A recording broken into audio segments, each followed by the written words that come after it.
Righto. We're good to go. So I want to just quickly play an intro video, so we'll see how good the videos are up straight up. Gladstone Regional Council's role is to provide facilities and services for our community to function well. To do this responsibly and effectively, we must deliver the best value for our ratepayers' money. The process that leads Council to make investment decisions about how we spend that money on changing or introducing new services to the community needs a framework to guide us. That's why Council has adopted an investment decision framework to help guide the decisions we make. The process involves working in phases, getting approval for that work, and then moving through a gate or a checkpoint to complete the next piece of work, whether we're providing a community asset like the Phillip Street Communities and Families Precinct, improving our daily operations to work more efficiently, or staging an event at the Botanic Gardens like Luminous to entertain the community. The investment decision framework will impact everyone and help us to make the best decisions.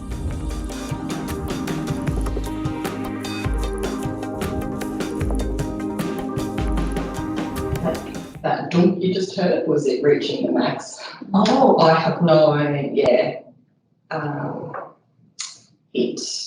The volume in this room, for some reason, it was different each time we played that. So, yeah, apologies, it can't go any louder. I'll have to figure that out. Right, let's jump into this. So today is, we've got a whole bunch of slides and information, and it will be a bit of information overload, but please know that this information will be available going forward. So it's not like you need to absolutely take everything in, because you will lose it and it won't be available. And the connected site, the big message is the connected site is the go-to for it to be able to get it. So there is a lot we're going to cover, and I won't go through this all, but we are really going to start with why do we have IDF, and then really jump into the details of each phase and gate, and then run through some of the more detailed areas that are integration to other systems, processes, or concepts that are going to be new that are being implemented through IDF. Okay, so why do we have IDF? There's lots of different layers why this is important and why it was made a priority to embed it in the business. So it is about making sure our investments are prudent and efficient, making sure that stakeholders are involved, particularly early on and then right through an investment life. We're making decisions that are risk-based. We actually have gates and hard gates that we need to stop and really look at an investment. We also want to make sure these investments are aligned to strategic direction, and we're not just doing things because someone thought it was a good idea. There's actually, from a business view, a need to do it. We are prioritising. We're looking at whole of life costs, not just the amount it is to build the upfront. We're actually considering the whole impact. We're justifying our investments, and we're looking at them from start to end. So what is IDF? No doubt you have seen this picture before, and often we see this picture as being IDF. This is what it is. IDF is actually a lot more. So the actual framework is a whole bunch of things, starting with the policy up the top, which is what Council has just approved the revision of in 18th of May. We then have an IDF corporate standard, which starts to set business rules and processes. And then we've got the bottom level, which is which is all our procedures, tools, templates, and that's going to be in the IDF business manual. So the whole collective is the framework, and it's what we operate in. It's not this big scary thing that is kind of just sitting there over our head. We actually operate in it. So how we apply it at a high level, it is just a series of phases of work and gates where we make a decision if we're going to proceed on. It is trying to do a number of things. So, and the different phases kind of have different roles for what we do. So as a bit of a frame, I guess, the first phases are about, are we making the right investment? And then obviously as we get to the further of the end phases, it's about, are we doing the investment right? So it's also then the front phases are about establishing the prudency of the investment, and then we then shift in the later phases about the efficiency of that spend. But also the role of these phases helps us to manage the project, and we use the project management framework to assist us with that. We also have capital portfolio management, which is also another tool that's in those later phases. And then these investments, capital investments, all end up in that how we manage our operations and maintenance, which we do that via the maintenance management framework. So at a technical level, the front phases are about how we consider the investment opportunity. And then in the middle, it's about investigating those specifications of the investment. And then at the end, we deliver the investment. So these phases and how we apply it have a number of different roles, and also a number of different supporting tools and other frameworks that they also connect into. So what's the end goal? What do we actually see and how does it help? So the end goal is really, we need to have a plan of what we're going to spend our money on the big picture. In this business, we have a 10-year view or plan, which is our long-term capital plan. It's basically what's in IPP. So the Tech 1 IPP is a register that sits in Tech 1. Our IPP stands for Internal Project Plan, and it is just basically a module of Tech 1. It is that 10-year view of capital. That actually is the data that feeds into our long-term financial planning. So they basically take what's in there and then take it into that long-term financial plan. And long-term financial plan has operating as well, and that's why it's not just solely the IPP.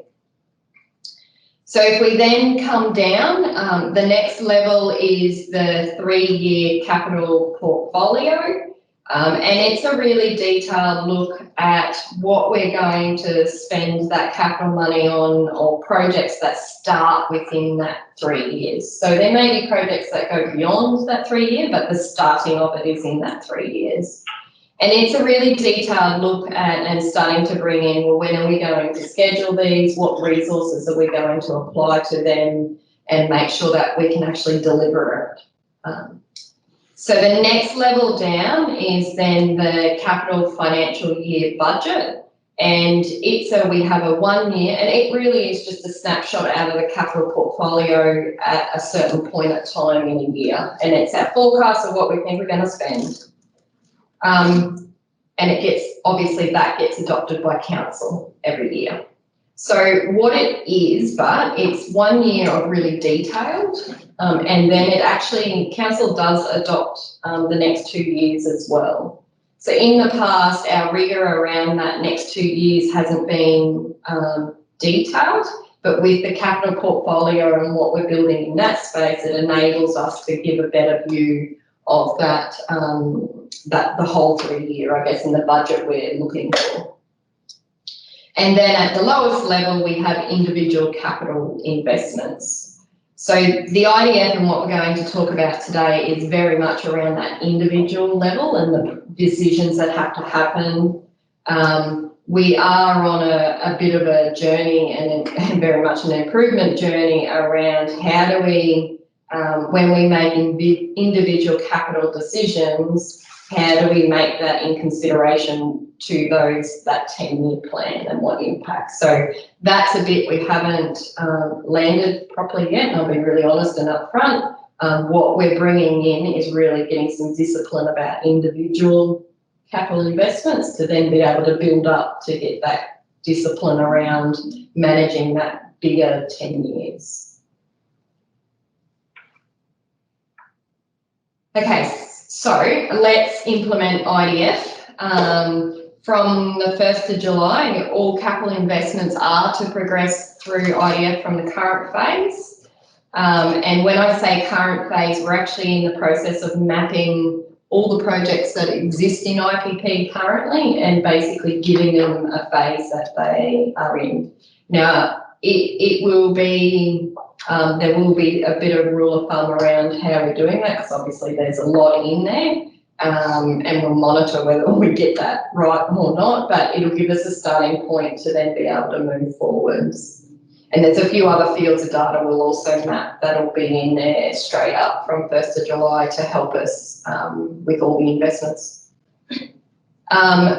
A project is going to commence in the 21-22 financial year, and I think from talking to Sarah Hunter, it already has started, about aligning operational investments to the IDF, and it very much looks like it will be trying to get it very similar and as close to how we're dealing with capital investments. There's sort of a slide towards the end of this session where we also talk about what else is on the roadmap with the IDF as well and other future actions. Yep. So the key message is, or a key message is, this implementing IDF is progress over perfection. We definitely have taken a view of this will work for 80% of what we do.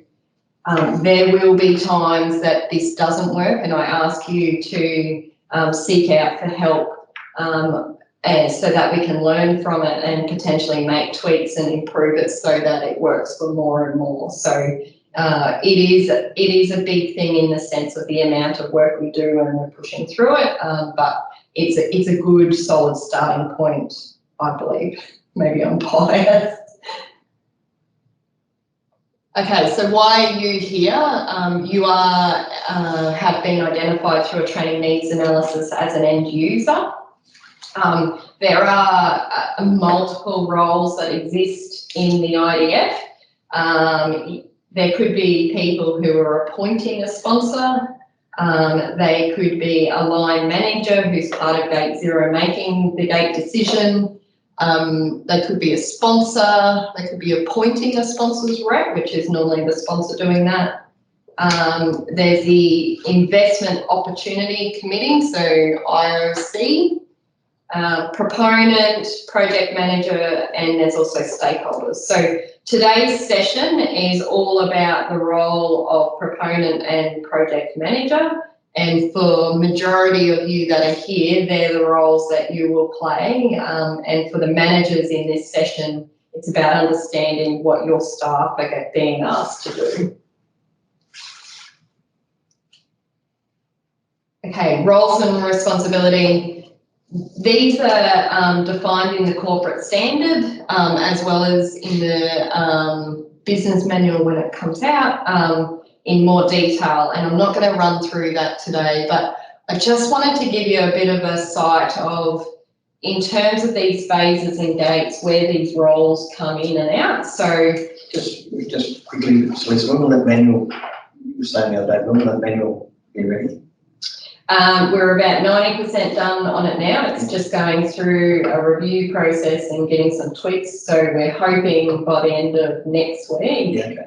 We'll have that out and up on the connected site. Okay, great. It will be a live document and that will continue to tweak and update again next the 80/20 rule in that one. Yeah, so along with it is those more detailed procedures as well. Yeah. So up in the early phases, we have involved The line manager, I guess the top ones are all about who's involved in the decision making. And then as we get down the bottom, it's who's involved in actually doing a lot of this phase work or leading the phase work. So I will very much today talk about phase work versus gate decisions, and they are activities, or I guess two parts to it.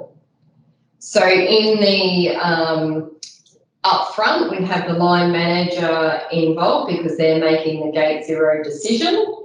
We then have a delegated officer, which is typically going to be the CEO or a GM, and their role there is to establish the governance over the project. So who's the sponsor? Is the IOC, so the Investment Opportunity Committee, required, and limitations around those roles. At the start, we have a proponent, so they're the person doing the phase work and going to the gate asking for a decision. And I haven't got stakeholders all the way. I was meant to fix that up. You always have stakeholders, and you always need to involve them, and we've got tools to help them, so they sit as people to talk to and engage with the whole way. And they do vary as well, depending which phase you're in, and how they need to be involved varies. So as we move on, the sponsor and sponsor's representative then takes over from a decision-making at the gates. We'll talk more about the Investment Opportunity Committee, but they are only there for gates 1, 2 and 6. And they're not there for all projects. They're only there for significant and maybe some of the others if elected. So mandatory for significant, optional for others. And that gets decided up front. And that probably only represents, say, maybe 5% of the project works that we undertake. Yeah. So the proponent, again, is still in these early phases. Probably what I should mention is council can also be involved in these decisions at gates as well. I haven't represented them on this picture, but they are also involved, and it can be sporadic, I guess. It could be at any gate, and it's really governed by the resolutions they make. So by default, the sponsor's the decision maker or the line manager in gate zero, except where they make a resolution to say that they want to effectively be that decision maker at the gate. At gate 2, I probably should explain the sponsor's representative. They can be on any investment. It's the sponsor who identifies that person. And they can delegate all their responsibilities over except for the gate decision itself. It always has to come back to the sponsor. At gate 2, once we get an approval, then the proponent hands over to a project manager. Right. So just a little bit more info about the Investment Opportunity Committee. They are there as that peer review or a review in that decision-making process. The IDF is all about putting governance and rigour around our investment decisions, and this is one way to give those more complex projects that little bit more rigour and review. That, as I said, compulsory for significant and optional for advanced, standard and urgent, and they're only at gate 1, 2 and 6. The members on the screen who are in the current IOC, and their term, they have been on it since it got established about 18 months ago, but really haven't been active and doing much, so they're going to continue on for another 2 years now that we are getting active under the terms of reference. So you definitely are supported.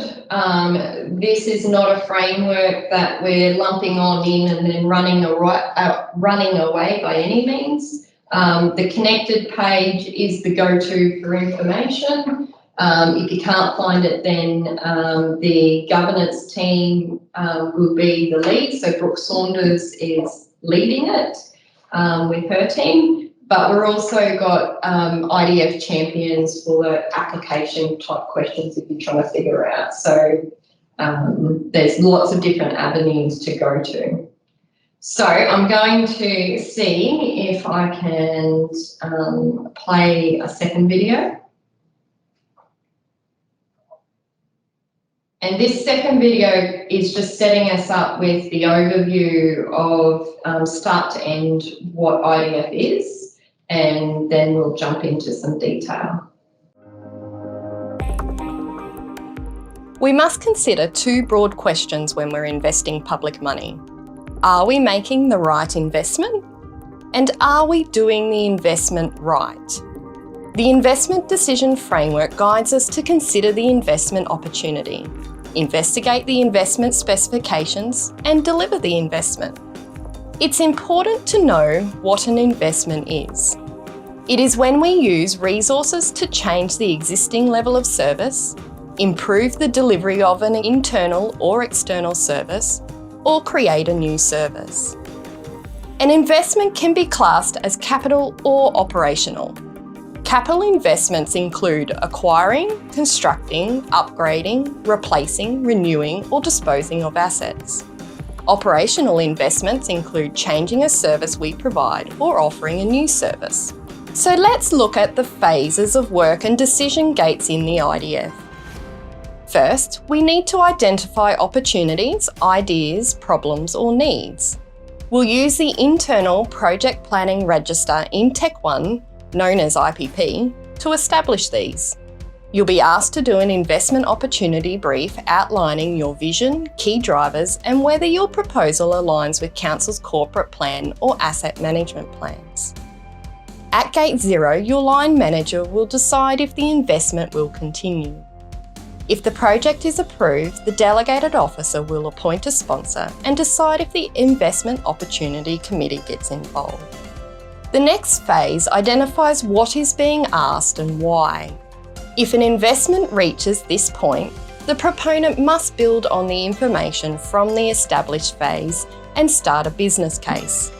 Key stakeholders should be identified and a problem statement or opportunity statement prepared, including why we should be doing something about it. IPP is used to capture the information and allow the sponsor to make the decision at Gate 1. The assess phase takes a broader look to understand all the possible options to solve the problem or deliver the opportunity. The proponent, along with stakeholders, now develop the business case in the IPP. This phase requires work on whole-of-life costs, benefits analysis, and risk assessment, with enough supporting information for the proponent to identify a recommended option. The sponsor will be the decision maker at Gate 2, assessing the completed business case. They may ask for more information before deciding. On approval, the responsibility passes from the proponent to an appointed project manager. At the start of the select phase is also when the investment enters the project management framework to manage the delivery. Work undertaken in this phase aims to evaluate the best, most achievable option or options. The business case will be updated as the concept of the project is delivered to identify the optimum solution. The sponsor is the decision maker at Gate 3 and will decide if the optimum solution has been selected. The define phase prepares to lock in an investment, and the project manager must ensure everything is in place for success. Detailed development of the identified solution happens here. Execution planning involves stakeholders taking place, including updating the business case, whole-of-life cost, risk management plans, and proposed delivery model. Gate 4 is typically the final investment decision, and the sponsor is responsible for deciding if the necessary work has been completed in readiness to execute the investment. The execute phase delivers the investment, constructs the asset, or delivers the new service or change. The project manager ensures stakeholders are involved and informed as required, and the investment is completed, commissioned, and operating. For capital asset investments, the asset must enter the maintenance management framework during the execute phase. The sponsor is the decision maker at Gate 5 on whether an investment has been fully delivered, commissioned and operating. The close phase assesses what's been learned and captures all investment information in council systems. Gate 6 is the final gate and the sponsor decides if all the closeout work has been fully completed. In the operate and maintain phase, the investment is now with the service manager and provider. The investment is now considered part of their business as usual services.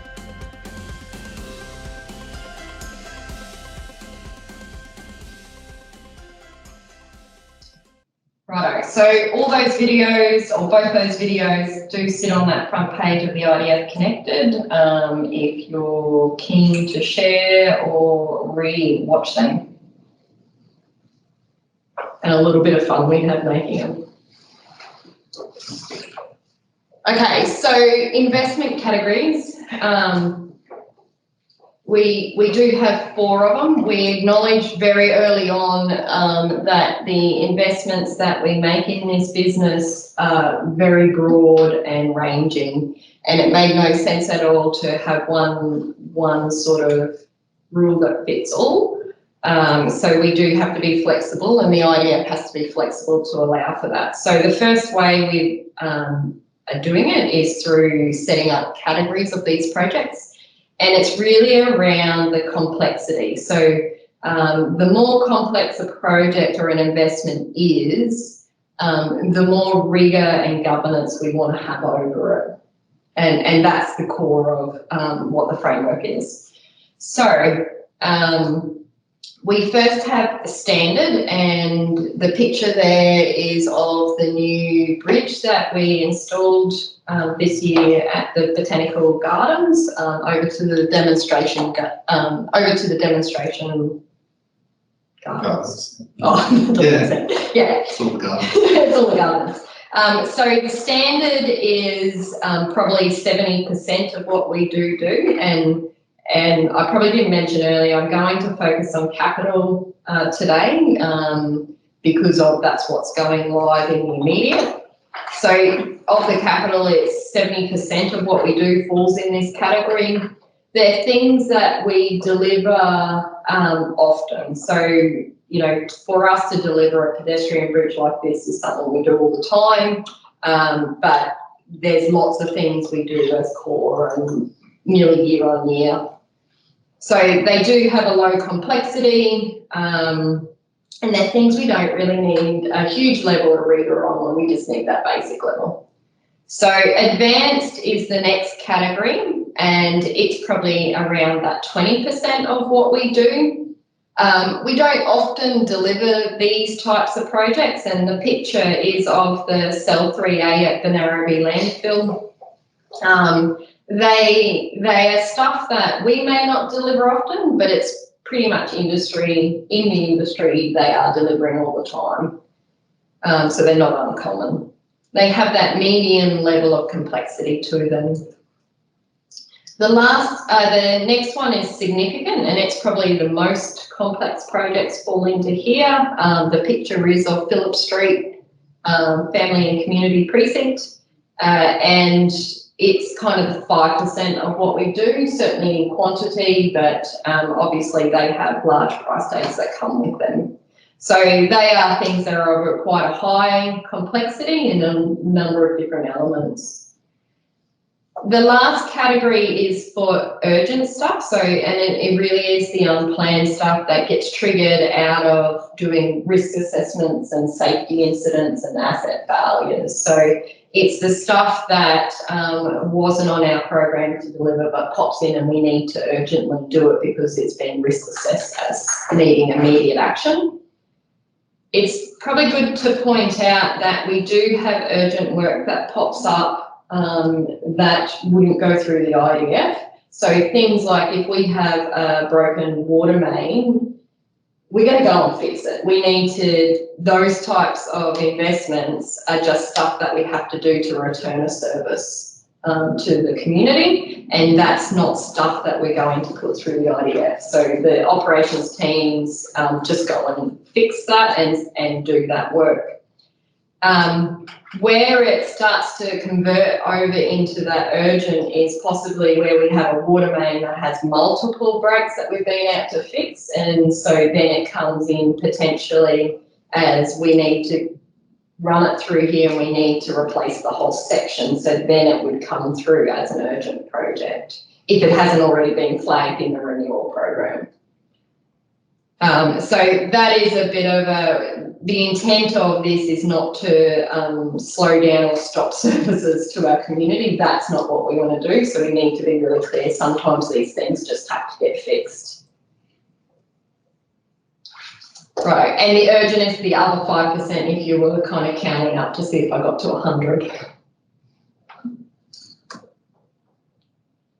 So we have developed a bit of a tool, often through the consultation that I did in building this over the last 6 months. There was a bit of reservation about, well, how do I know what my project falls in or what investment it falls in? So what we have this is the categories are really aligned to complexity. It's just about how complex it is. So there's a number of different elements that make up complexity, and it's really, there's risk of not doing the project or the investment. There's a delivery risk of actually doing that investment, the cost, clarity and size of the scope. Have we the internal and external stakeholders involved in any interdependencies? So we've just tried to map for each of those elements for you to score whether it's low, medium or high for your investment. And the intent is wherever the majority lands for it, that then aligns down the bottom to which category is probably most likely to be the suitable. So pretty basic, but it's just to try and give a guide for us and a bit more rigor around what we mean by these things. I'm not going to sit here and protest that this is perfect. Let's start using it. If it doesn't work or it seems odd, then let's change it. And we don't have to be sort of just hard and fast to using this. If we start down the standard path and realise there are greater elements of complexity, you can make the decision to introduce the advanced sort of pathway in the IDF as well. So yeah. And in reality, what it means, if you were to change, all it really impacts is who are those decision makers at the gate and if the IOC is required. So we can adjust those things as necessary, and it's all about just making sure we've got the right rigor to the projects. The other thing it may affect is the gate decisions. So not all categories need a formal decision at every gate. However, it is expected that all investments do the phase work. So we're still going to require you, so for a standard, you still need to do the phase work that leads up to gate 1. You just don't need a formal decision to then go on to the next phase, if that makes sense. The urgent category, that gate 0 decision happens in parallel with the phase work leading into gate 3. And that's because when we have this work come, we still have to set up the governance that happens in that gate 0 for the project. But the engineers need to be out there investigating the issue straight away. So we just do it in parallel to allow that to happen. Okay, just a bit of an overview of delegations. I'm not going to go into this in any sort of detail. We did a detailed session with those people, with the leaders who are likely to be these roles already, but just so that you're aware. So there are 5 delegations that sit in the administrative delegations register and also in the corporate standard. So the first is power to decide if an investment goes through decision gate 0, and that is line managers, so they can make that decision. And power to decide if and when investments proceed through all the investment decision gates, that is the sponsor. So that does include gate 0, so it does overlap with the top one. Some projects, not many, will already have a sponsor known at Gate 0, but typically they won't, so hence we needed the first one. Power to approve change requests under the project management framework is the sponsor, and we'll talk more about that. Power to appoint sponsors for significant investments. So we know the sponsor is the decision maker. How do we actually appoint them? So the CEO is the only one that can do that for significant. And it could be multiple too. We're not just talking singular here. And power to appoint sponsors for advanced, standard and urgent is GM level.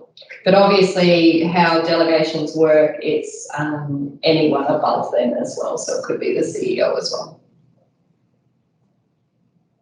Okay, so we're going to deep dive into the gates now. We are going to use this particular example as we go through them. I've sent everyone an email with some links to example documents that we're going to talk about where I've used this particular example. So it's a new water reservoir for Calliope at Mount Elizabeth. So in terms of delegations, we're trying to set out, I guess, who's deciding and what are the tools you're using.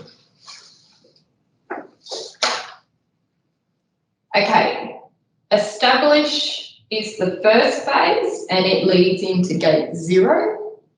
And this is the point of where we first enter in. So the mechanics or the steps around this is the proponent will fill in an investment opportunity brief template.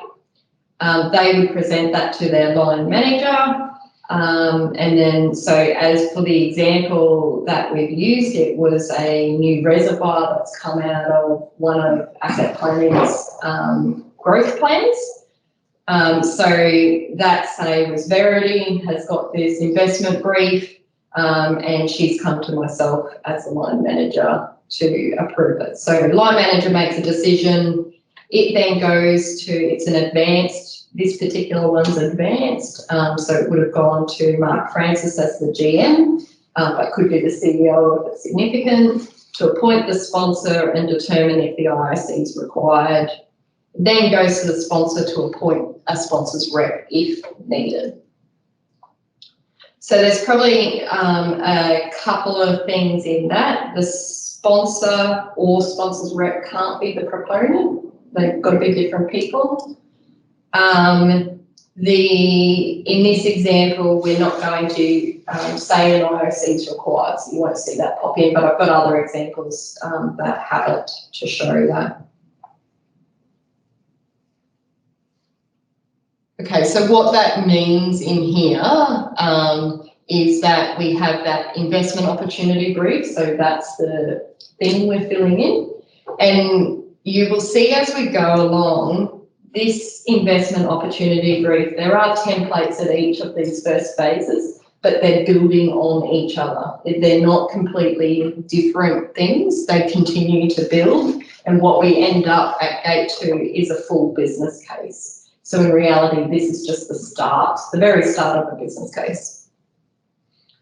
So that's filled out, and then the decision is by the line manager in this example.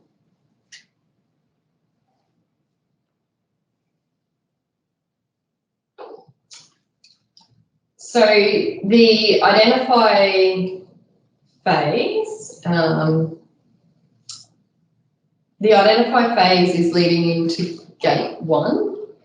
So I probably should go back. Sorry, I didn't talk about in the established phase, it's all about the idea or problem, need, opportunity. So in that brief, it's about, well, what's the vision we're trying to get out of this? And so for the water reservoir, it's about making sure we continue to supply to the community at the standards. And we can do that as the town grows. In that brief, it doesn't ask you for solutions. It doesn't even ask you for details about the problem. It's more about what's that current situation. So it is quite brief. So when we go on to identify, so the line managers approved it, they may not approve it either. They could hold it back. So it could be a not approved, go away, it goes no further. It could be great idea, but we're not going to progress it at this point in time because we don't have resources. Or it could be I need more information.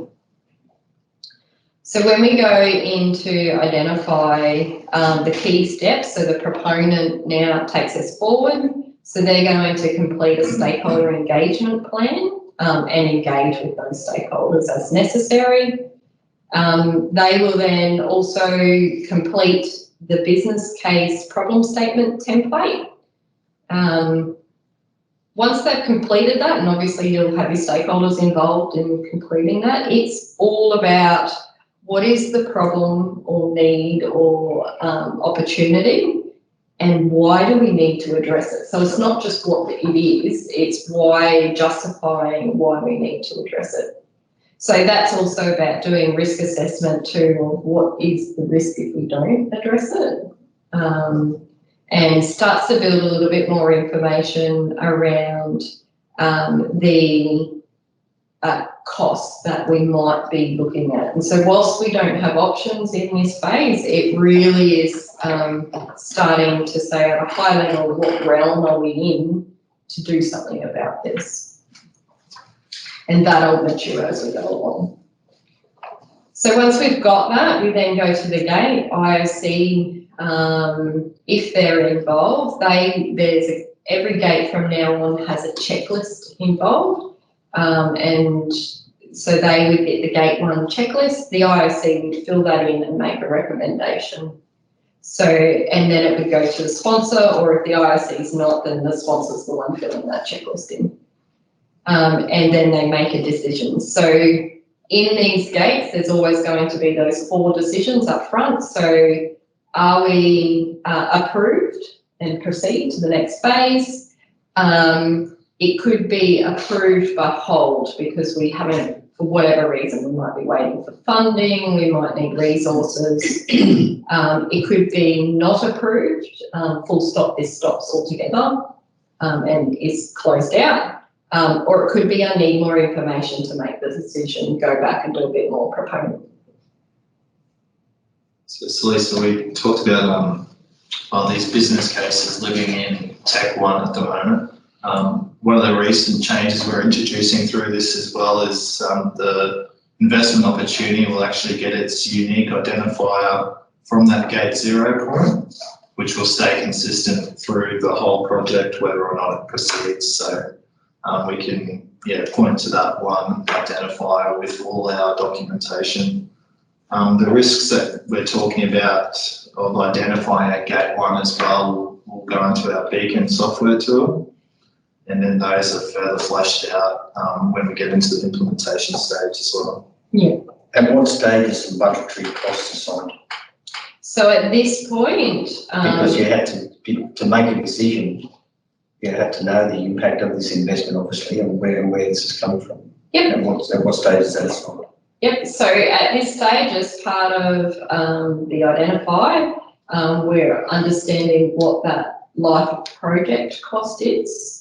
Not the whole of life cost yet. That comes in the next phase, and it is a bit of a rubbery thing at this point because we really haven't looked at options. Understanding too, the gate decision, gate 1, is not about an approval to do the whole project. It's approval to do the next phase. So, and the idea is every gate you go through, that cost estimate gets more mature. And you get more confidence in it. We're using that gate 2 point as our sort of OPEX, CAPEX. So everything, all the work going into developing that business case as an OPEX expenditure. Mm-hmm. So just to make sure I'm interpreting it right, this stage, so we're building a water reservoir and you're engaging with stakeholders. It's not necessarily assessment from those stakeholders, like say the environment team, we need to assess if you're clearing trees or if there's endangered habitats around it, if you're ever going to get approval Yeah, to that touch would come that area? down, that does come into later gates. At this That's point, we still don't know what our preferred option or any solutions are, Yeah. so Okay, this just confirmed it's a problem. Identify is all about, well, what's the actual problem we have? So for the example of the water reservoir, our problem specifically for that example is that by 2041, we're going to run out of storage capacity for Calliope based on the growth. So that's one part of it. And the other part of it is that we can't actually take offline the current reservoir we have. And so from a resilience perspective, if we have an unplanned outage, like a contamination incident, we can't actually supply. We have 200 to 300 houses that either lose water altogether, or they have a really reduced service level that they just get a trickle of water. So that's our problem in our example. So it's really, and it's justifying, I guess, with those stats around, well, how many houses are we dealing with? What's the extent of this problem? So then when we risk assess that in Beacon of what's the business risk of not doing anything about this problem, we might say it's quite a high. It might come out a higher extreme because if we have a contamination incident and that reservoir goes offline, the existing one, then we've got houses out of water, and that's a legislative requirement that we've got to supply water. So that is, does that make sense? Yes. Yeah. Next phase is where we then bring in the environmental side. Yeah. So I kind of already talked about this. So for our example, we do that problem statement as I just talked about. That's our problem for this one. Where then there's a gate 1 checklist that's going to be filled out by the sponsor, so that sponsor can then make the decision. So we then move, the sponsor's made the decision to progress. So we've gone in now into the assess phase, and assess phase is all about now looking at all those different options. So what are the options, and looking really broadly. The steps, and then we'll talk about the example. So the steps involved is that the proponent is going to update the engagement plan and engage with stakeholders again. So why we're saying update is because each phase, it may actually change who's involved, or you've uncovered more, or how often you need to go to them and why it changes as well. You then complete the business case template. So this is getting at the end of this phase, we're going to have the first version, or the first version of the business case to take to go to. Again, if the IC is required, it goes to them and they do that gate 2 checklist and make a recommendation to the sponsor. Sponsor then reviews that checklist and then makes the decision. So if we talk through with our water reservoir, we're going to do this business case and look at all the options. So in terms of, we know our issue is capacity, so storage. By 2041 we need more storage, but then we also know we've got the issue of not being able to take the current reservoir offline, and we know we have to do renewal works to it. So in the business case, you would then flesh out all the options, and for each of the options you're looking at what is our whole of life cost, and the cost benefit then comparing to the using the whole of life costs, as well as risk and comparing them. So the options that for this example that may come up are things like, do we not do anything? Do we just be silent and continue and just cop the risk? Do we build a new reservoir on the existing site? Do we build a new reservoir on another site that we have close by? Do we just put in a pump station and boost the pressure from reservoirs in Gladstone? Do we build a new mega ice water main that gets us the pressure from somewhere? Do we build a new treatment plant at Calliope? Do we do a massive big water education campaign to get everyone to reduce the water they're using? So the options obviously can be capital or that operational in nature. But the idea is that you're looking really, really wide at anything and everything. To then, obviously, some of those options are silly, or not silly, but they don't stack up. So you might quickly rule them out, but the point is to go really wide to then come back in. So we've done our business case for our water reservoir. We then do the Gate 2 checklist by the sponsor, and the sponsor is then able to make that decision. So this is then the point that we have a recommended option. And it's probably really good to point out that in that assess phase, you obviously have substantially different options, like they're very varied. When we get the recommended option and move into select, there's still optioneering that will happen in select, but it's more focused in on kind of those engineering options. So what material are we going to use? What's the site layout? But the boundaries are really clear. We've got to build a tank now on this site. And the optioneering comes more about that engineering perspective. What I didn't mention, so when you're in that assess phase, that's where we're continuing on with, we have, and anyone who's been a part of the bid process, we still have the land checklists and the environmental checklists. And what they are is just making sure that we're flagging early up if we've got those considerations to make. So I would be saying that as part of developing that business case, those teams, environment and the property teams are involved in terms of highlighting where there might be issues and highlighting those issues early, because they become then project risks. Avoid those trees because you'll trigger all this extra legislation instead. Build it over there. Yeah, the options comparison is what's that risk of implementation of the project as well, compared to the risk of doing nothing or other options.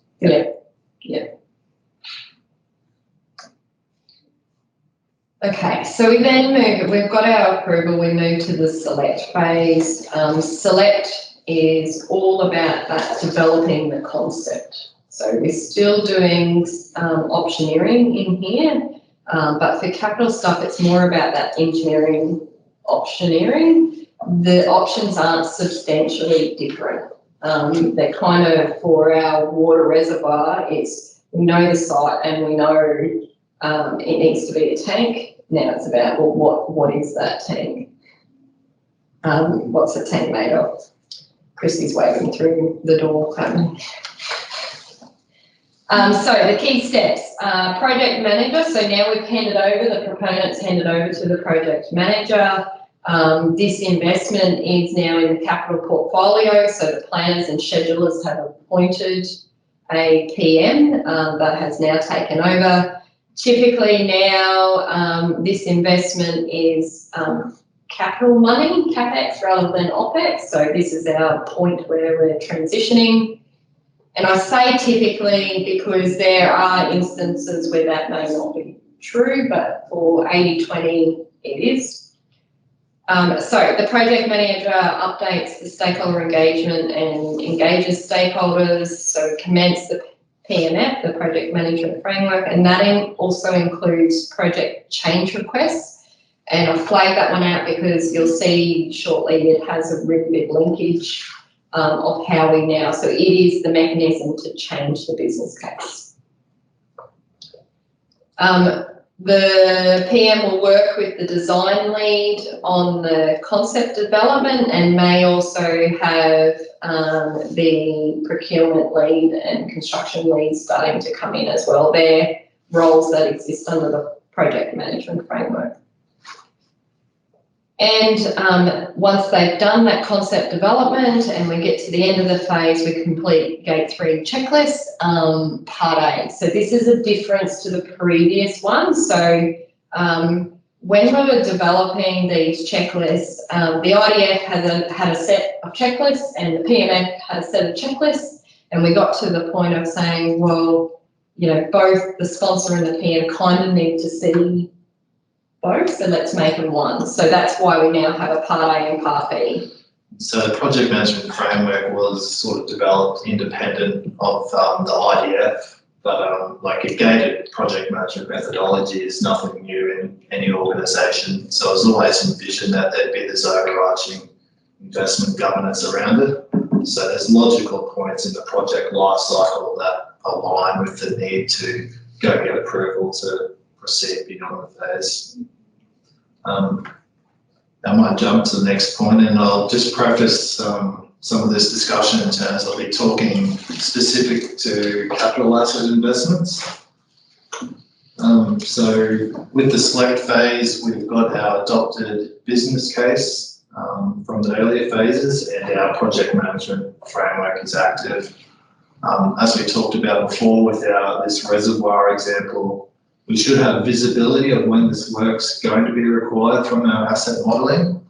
And say it was a need triggered in 2030, our capital portfolio working group and the capital schedules should be looking at that rolling 3-year view and identifying, say, potentially 3 years out that we need to commence works to do further design, secure land as needed so we get our solution delivered in time. So this sort of graph shows a bit of the interface of the different areas in the business and what work's happening when, and it is a very sort of high macro level. So our project delivery team within the IDF select phase, we should be getting the core members of our project team together to conduct a kickoff meeting. So by those members, that would be our project manager themselves. We would have a design lead, which is typically someone from our engineering asset solutions or asset design team. We'll have a construction lead appointed, and also then procurement lead as well from our contracts and procurement space, just to give some advice around delivery approach and also help to identify what processes are needed. Are there any long lead items applicable? Within this phase, the project manager will be drafting or formulating a project management plan, and also liaising with the design team to commence some concept engineering activities. So again, around our reservoir example, we talked about the concept engineering at this phase would typically be those sort of site layouts, or are we building a concrete tank versus steel tank? So still options, but we're down to the preferred solution as a new reservoir at this point.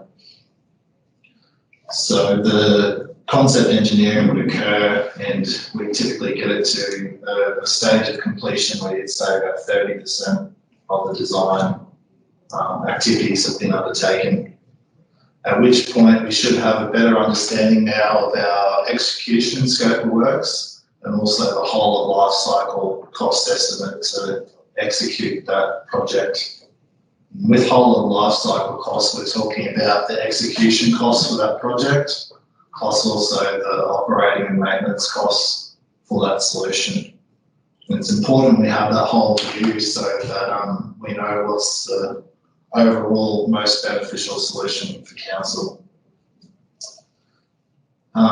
The start of this phase as well, we should also be further populating our risk register and beacon, and this is where we get into the point of what's our implementation risks through the project. So the project manager should hold a workshop to identify what these risks are, and really it's up to that project team to try and minimise and reduce these risks as low as possible, and that's typically done through our design planning activities. So if we jump to the next slide, this is the checklist that is presented by the PM up to the sponsor at this Gate 3 point. You'll see most of it is around just, are our business case assumptions, have they changed through our concept engineering. So we might find that the business case is predicated on a certain cost value to implement, and we've now found it might be twice or 3 times as much to actually implement this project. And we could get the direction at this point to actually go back to the start of the game from the sponsor and explore one of the other options in the business case. We've split these checklists and all these checklists into a couple of sections. One is for the project manager to complete. And it provides a list of the typical deliverables and questions that we should have addressed at that gate as our projects mature. They won't always be applicable for all projects, but I think that it's a good starting point to capture the state our project should be in at this point. And one of the intents of it was to, I guess this is new and we're developing people, so just trying to get consistency between our projects of what is that expectation. So over time, you may actually see that we embed all this and this becomes less of a need, and we can start to, simplify a lot of it down potentially. But yeah, in these early stages, there probably is more questions than not, so that we can really start to be really clear of what we're wanting as well, and doing those checks and getting that maturity. So with this select phase, we should be starting to formulate what our plan of attack is to deliver the project, with the views of the different stakeholders involved in that team. So it might be appropriate that we take it through to a full detailed design and then deliver it internally or externally via contract, or it might be appropriate that we put the whole design and construction elements out to an external contract after this point. So this gate also provides some additional questions if that's the intended approach. Because we would normally need a bit more supporting information with that contract if it was going to go out on that external D&C approach. Righto, so if we do our reservoir, we are working, so from this point, because we're now in the project management framework, the requirements required from an IDF perspective are much less. The requirements sit in the what the project management framework's calling out. However, what the linkage is if something changes into what is in the business case that went through gate 2, the project change requests and the project control process is what is going to govern or enable a change to the business case. And through that process, so the project change requests go to the sponsor for decision. And through that, part of the sponsor's role is to go, okay, what is this change and what impact does it have on the business case? If that impact is big enough that it actually means that the recommended option is no longer viable, well, that's the point to pull it up and relook at that business case. Hang on a minute, this water reservoir on this site, we've now hit rock and it's going to cost $5 million more, so it's doubled in price. Actually, it makes more sense to go and build it over on the existing site. Of those types of things. So it's not just a tick and flick exercise. The point of this is to make us think back in relation to that business case. But we're trying to get away from just willy-nilly updating business cases because we think we should, or someone said, yeah, this is a great idea. There needs to be a lot more rigor around that change, and that's what we're bringing in with that change control. So we do, in the phase, we're doing these change requests, update the business case where necessary. The other reason too is we're getting more maturity and information around the cost estimate. So that would be another reason, like your life of project costs and your whole of life costs may change. So all those previous OpEx costs as then capitalised and become part of the capital cost.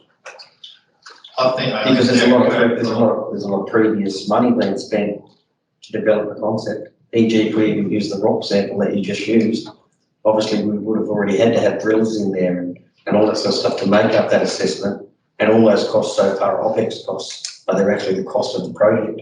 So at what stage do they then get capitalised and become part of the capital cost of the project to make that investment decision? I would have said that capital cost, not OPEX, But if we go, yeah, but those costs have to be met.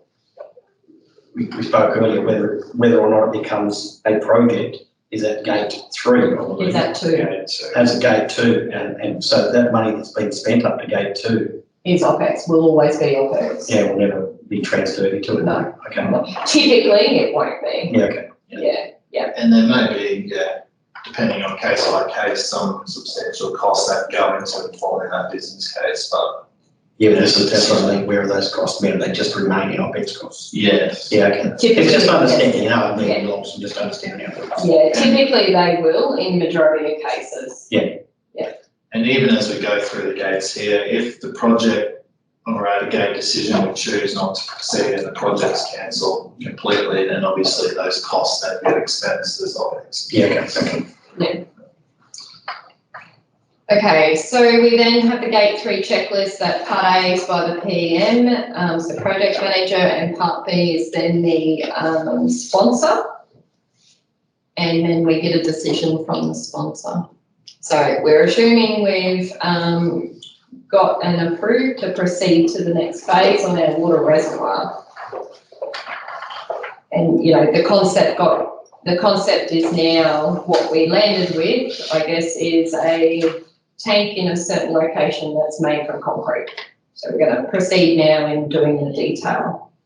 We're still comfortable that the new water reservoir is the right option to pursue. Yeah. Okay. So we're in define, and define is all about the detailed development. So not only the technical components, so detailed design of this tank, but it's also about the detail of the execution planning. So there's a number of things the PM's doing in parallel with the design lead who might be outworking that detailed design. So the key steps, the project managers updating stakeholder engagement plans, engaging the stakeholders, continues the project management framework, including those change requests. They're working with the design leads and then potentially also procurement and construction leads on that detailed development. And then once they get to the end, they're using again that gate 4 checklist, part A, to make sure that they've got all the elements covered off that they need to. That then goes to the sponsor. Now, under the delegations, if the sponsor is a level 3 manager and it's a advanced or urgent, so not standard, then the gate decision actually gets escalated to the GM of that area. So this was something, we didn't originally have this, but when we looked at risk around these decisions, and particularly advanced, so the more, and it's really the dollars that are involved in them typically, we've put in this a bit more rigor to make sure that we're something's not just pushing straight through. And that's aligned with the final investment decision, because after this we go and construct it. So where the majority of the money gets spent. Majority of the money and resource, so yeah, that's hence we've introduced a higher level of review. Yeah. So if this was a DNC project, then typically that final investment decision is back at gate 3, and so that's when we'd escalate it up to the GM as well. So you said this phase is where you're getting your execution plan put together. Is that like, that's where you're developing your construction management plans, like project management plans, environmental management plans? So I might jump to the next slide on that note. That's next one? Okay. The project management. The Just project management variety plan is sort of taking shape through both those select and define phases. Yep. And really it's finalised and endorsed by the project sponsor before you go into execution. Yep. So through this phase, again, our P&B, our scope of the project works is being further informed by more engineering design activities. And this is typically where we're taking our concept design through preliminary and detailed designs, And again, that's sort of the simplistic model for most cases. So our design team are further advancing the engineering of the preferred business case option. And this is also then where we start to increase some of our stakeholder engagement with our construction, operations and maintenance teams as well. So it'd be common for design review workshops at the concept engineering point, but also at the preliminary design point as well, just to get a constructability lens and operability and maintainability lens over the design. So that's where lends further benefit to getting our stakeholder identification activities right. So we get those right inputs on our project in this planning phase, because it becomes more costly and more difficult to implement changes the further we get down our project life cycle. Also in this phase, the risk management plan is continually updated, and hopefully, as I said, we're refining our risks, lowering them through some of our investigation activities here, and our cost estimate is then also getting closer to a higher level of confidence. So then the contingency amount is aligned with that risk as well. Our works planning and scheduling team should also have a part to play here, again fleshing out our forward view of our work schedules, be it internal or external delivery. So through this phase and out of the engineering, we're getting a view of what our construction bills of quantities are for materials. That will help to identify any long procurement lead items that might have to be sourced separately to other contract scopes.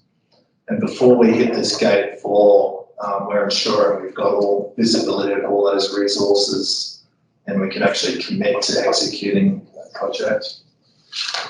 Jump to the next one. Before that gate 4, is that where you determine if you're going to build it in-house or send it external to the contractor? Yeah, that's right. So we have a view of that even before that in the select phase. But So development of environmental management plans and erosion sediment control, those kind of things, when we send it to a consultant, we tell them that they need to develop it, but when we're doing it in-house, we have a gap in that space at the moment. No one's allocated to make those plans. Would that be in the define section, would be where we're intending to make those plans, or would that be in the execute? we in execute in the development of those health, safety, security, environmental plans, what we would call it. In this define phase though, we'd be identifying those requirements. If there's environmental approvals or regulatory approvals we need to source before we execute, or some of them are sort of treated within that execution phase, depending on the. No worries. Yes. Execution is the execution of those plans. The development of them is in default, I think. Well, that's what I was clarifying. Yeah. It sounds like it's in execute, at the start of execute. So you have that implementation. Yeah. So the next slide's probably got a better breakdown of. So just to clarify, because I'm a little bit lost. Are you agreeing that development of those plans will happen in Yes, that sorry, the define phase? implementation and execution stage. So that's where you do, your EMPs outlines your environmental risks, like don't clear past this boundary, otherwise you'll trigger something. Yeah. Make sure you've got your sediment controls by security, it's up in the side. Yep. Yeah. It's back in that define phase, yeah. Yeah. And really all your approvals should be stored, because I'm assuming you would need all them to get your approval To to get those the cases. implementation Yeah, stage. you usually need the EMP to get the approval, you can't do it the other way around. Correct. So the next slide probably better outlines these requirements. They probably can't see it, that's all. Yeah. So, yeah. So yeah, on here we've got, has that environmental planning approvals register being developed? Have we obtained any op works approval required? Do we actually hold appropriate land tenure over the site or construction site that we're going to be doing the works for?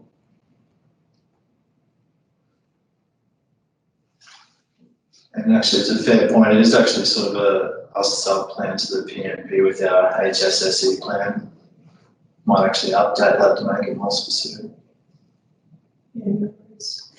Just clarify, our team has many touch points all through our projects. It's just trying to figure out in which gates we need to be touching base with each project managers. Like at the start is when we're identifying high level legislative triggers, but then as you get your design, there's legislation environmentally that will change your design requirements. So we need to make sure designers are aware of those.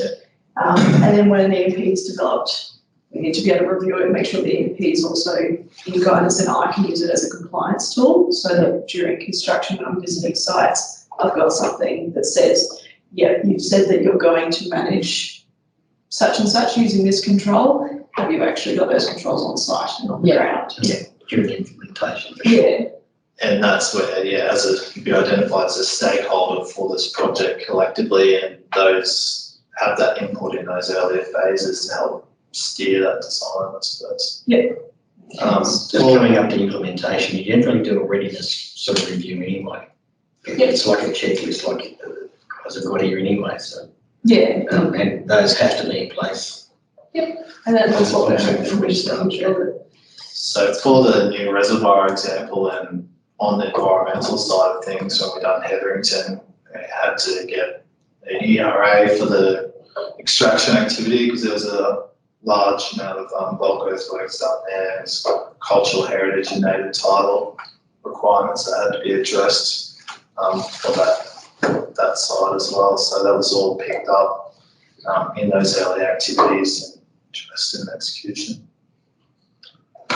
So on our example, I guess if any of those aspects come out that actually change the design and we've got to change it, then that's triggered again through project change requests to then update the business case.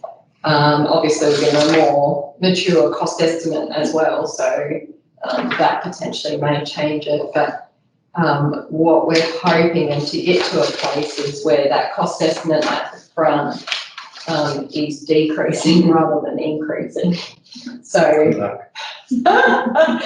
well, when we've got examples of Hetherington where the cost estimate at the front end started at about $1 million and we ended up at about $5 or $6 million. So, it's being out by that much does not help any sorts of long-term financial planning. So, righto, so we're updating business case. So we've refined, whether it's the cost of this new reservoir or what it is. We're going to gate 4. It is our final investment decision. So we have a gate 4 checklist, which the PM is filling out, and then the sponsor. And that decision is by either the sponsor or the GM if it's a level 3 manager. So we then move into execute. So execute is all about building the investment, the project, and building as well as I guess the project management is still occurring. Stakeholder engagement is still occurring as well. So we update the engagement plan and engage with those stakeholders, continue the PMF. We are commencing the maintenance management framework in this phase. So this is probably an area that we haven't been as strong in before. So where we were kind of commissioning investments and assets, and then we're thinking about how we're going to operate and maintain them. So we're shifting that forward to do it before we even commence operation of it. So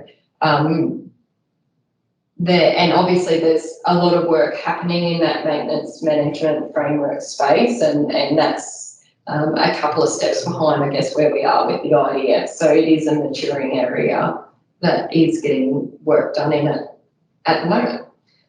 So the works are continuing. The PM is still working with that design lead, construction lead and procurement lead where relevant. And then they built the thing, it's operating, we have all the required, registers updated, and we're ready to operate the assets. So they go to gate 5, and again, the PM's filling out that part A of that checklist, and then the sponsor then reviews and fills out part B and makes a decision. So at this gate 5, we've the decisions change. They're no longer. It's no longer a decision to stop the project because we've already built the asset. But there really is 2 options. It's proceed to the next phase, or I need more information. That's why have we delivered what we needed to in that execution phase, and are we actually ready to take on that asset? Yeah. And so, if someone presented, I guess if I was the sponsor of this reservoir and they come to me and I can clearly see that they haven't got, critical spares sitting in the workshop, or they haven't got the maintenance manuals done, then that might be a point to say, no, follow this up, go do it, I'm not letting you past. Just that rigour to make sure that these activities are happening. Right, yeah, so similar to Lisa just said, we've got our endorsed project management plan at this point, and really the project manager is now monitoring, measuring against that as the baseline for the project. That PMP should also be reflective of, again, those business case assumptions, schedule, budget. So at the moment, there's monthly reporting that the project managers do through to our capital portfolio. And that helps inform some of our other resourcing and financial year budget decisions, which we'll talk about a bit later. If something comes up on the project through our forecasting or a change request comes, our mechanism is this project change request template. And yeah, that goes to the sponsor to make a decision around whether we accommodate that change or otherwise. As Lisa said, so yeah, the MMF commences in this phase, and that's probably been one of the biggest changes we've captured in this gate checklist. The project manager should be starting to liaise with our asset governance team to create the base level of assets in our asset register, so we can at least get those unique identifiers of those assets known, so they can be populated in our O&M plans and other operational documentation, so it's ready to go once we hit the end of the phase.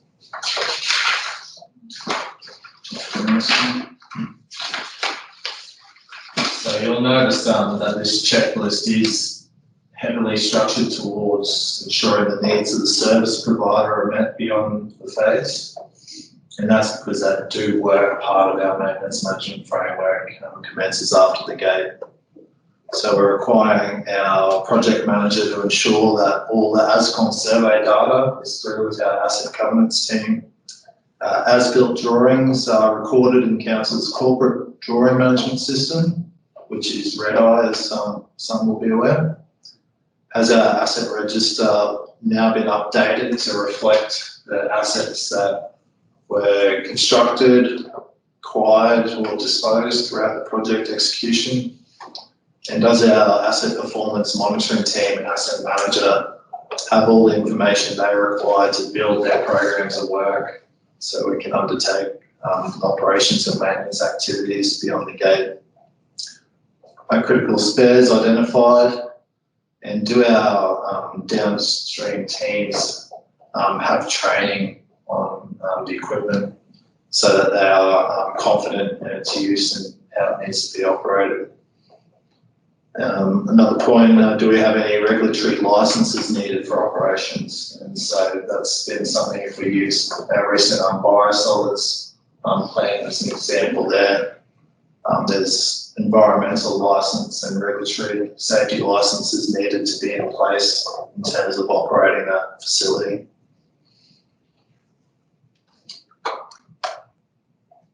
Where a project is on an existing site that might have a site-based management plan, yeah.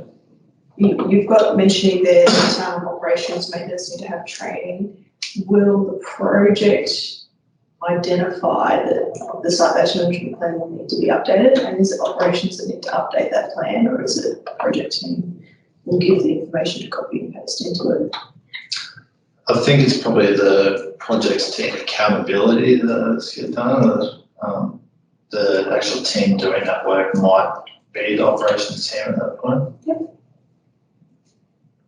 Because at the end of the day, they have ownership over those documents. And so the information of what the change is to them needs to come through, and it might be facilitated, but It needs to. they need to have hold ownership of that. So, and Cell 3A landfill is probably a good example. I was thinking. I thought you might have been. Because that's going to shake up that whole document, and its operations need to be aware that they'll have to free up resourcing to just fix those documents. So in that project, we're doing things like the fill plan is coming out of the project and different elements of that, which then go into the site-based management plan as well. So the project certainly has a role to play in the sense of that information.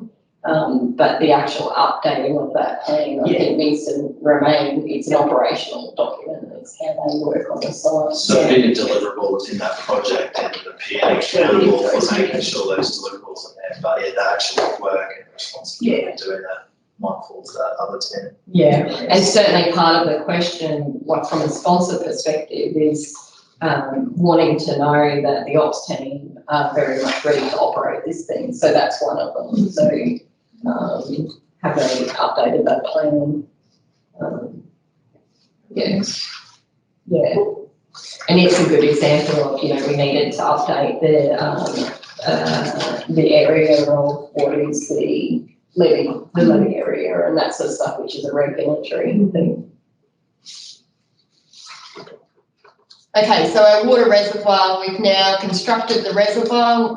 Throughout that, there might be change requests that happen. We hit rock where we didn't think we'd hit it. All those things happen. We then get to the gate again, gate 5 checklist, and the decision by the sponsor to move on. So the closed gate is all about those final activities around capitalisation, lessons learned, benefits realisation. So it's making sure that we close them out properly. In the past, this is something that we haven't been strong at. We quickly move on to the next thing and don't do all these things or don't do them well. So the emphasis is on making sure we allow time for our resources that are on there to do this. So the steps, again, engages with stakeholders, continues PMF and MMF, works with those design leads, construction leads and procurement leads, completes the Gate 6 checklist Part A. The IOCs in this stage, so if they're required, that Gate 6 checklist is going off to them. They're reviewing the changes, the lessons learnt, and starting to look at that benefits realisation. Did we actually do what we set out to do? And let's learn from it if we didn't, and also if we did things well, let's also learn from that for future. The sponsor then reviews and makes that decision, and at that point, the project itself is closed, but we go on into that operate and maintain. So as we said, the closeout report's completed in this stage by the project manager, and what that means is going back and comparing what we actually achieved and done on the project compared to the original intent and what we set out to do. Through that in itself is actually a good process to unearth further lessons learned or improvement opportunities, which can then be documented in the lessons learned register and shared for future works. One of the key activities in this phase is finalising our project costs and making sure those costs then are capitalised, reconciled against the assets in our system. So that work's done in conjunction with our asset governance team, and there's separate workflow process mapping for that. For our lessons learned generally, so that should really be a living register that we start off doing in that select phase and update periodically as we go through the project. It's not necessarily something we have to really wait until the end of the project to do or actually implement some of these lessons. But often it's a good exercise at the end just to conduct a final workshop with people who are involved in the project. It's a bit of a, not a no holds barred or finger pointing, but really to understand what happened on the project and what can we learn for future work so we don't make the same mistakes for the past. So, sorry, just on that closeout point too. So the project managers sort of comparing against the project performance on the immediately tangible deliverables and objectives. There's another piece which we talk about later, which is the ongoing benefits realisation. And that's really more so tied to higher level strategic outcomes. So it could be that we're seeking 30% more attendance at a park or regional growth rates through upgrading our assets. But that's done outside of the project. So these are the deliverables or activities that we capture in the checklist at this point. Again, it's about finalising the project from our record keeping perspective as well. So we should see all the project documents formalised or recorded in our document management system. Any legal matters relevant to the project or contracts underway are closed out or handed over to a responsible officer. If there's any security deposits relevant to contracts, again, they're returned or noted for bringing up in our system at the end of any defects period. On the lessons learned register specifically, we'll talk about our connected frameworks pages later. There is a link within that in our project management framework space, which is a centralised register of all our lessons learned. So it has the individual documents behind it specific to a project, but it's designed to be searchable. So if we doing another reservoir in a few months' time, we can revisit previous similar projects, see what the approach has taken there and whether there's any lessons that we can accommodate on the new work. So encourage everyone to have a look through that on the outside of a new investment opportunity as well. So on our example, where there may be project change requests, they're not going to be big at all. It's just if we can have enough money to put PM saying to close it out is typically what that would be. But really it's about those lessons learned and benefits and all the other little processes around capitalisation.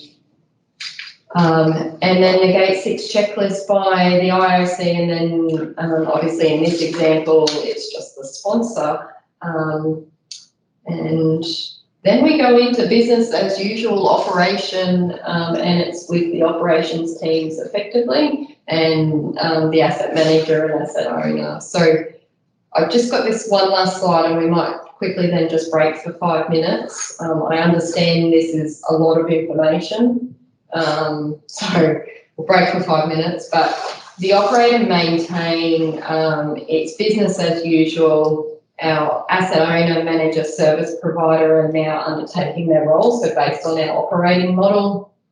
The defects liability period, if applicable from contracts, it will be monitored by the project manager or contract owner during this phase. So we had lots of discussions when we were developing this around should that Gate 6 actually be at the end of when that defects liability period is, or should it, is that part of that operate and maintain? So the decision was made that it is after, and that the Gate 6 can happen before that defects period. However, there's processes in place, so we captured when that finishes so that things are addressed if there are defects in that period, even though the project's closed as such. So Is there any questions before we break for a quick break? I was just going to ask, you mentioned the asset register step in execute phase. Is that also, will that also include GIS, getting GIS updated, or is that more of a closeout checklist? Yeah, I think that's going to form more part of closeout. We have had recent discussions if it's a particularly long project, say a really long pipeline, there might be a need to get more progressive ASCON survey information registered in our GIS. But by and large, we're capturing all that as part of our close phase.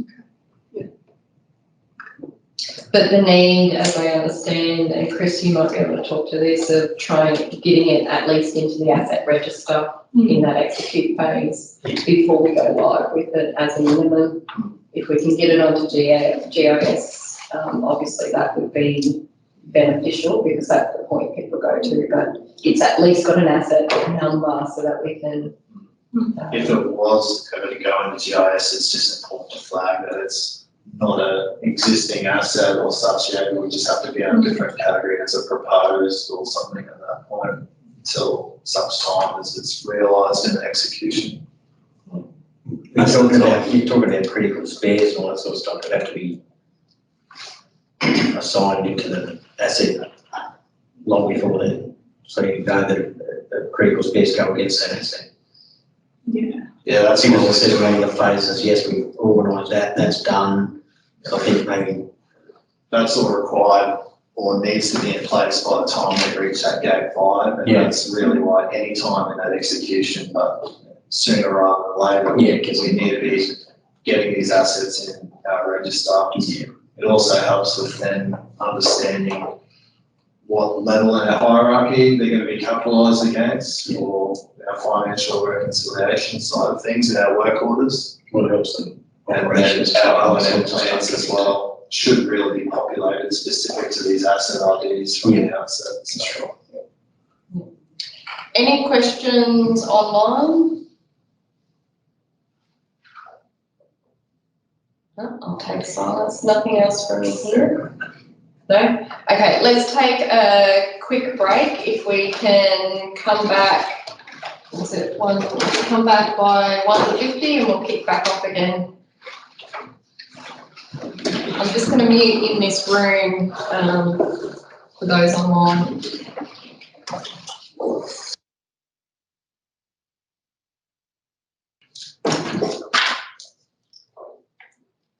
Righto, we're just waiting for a couple others to just come back in the room here and then we'll kick back off.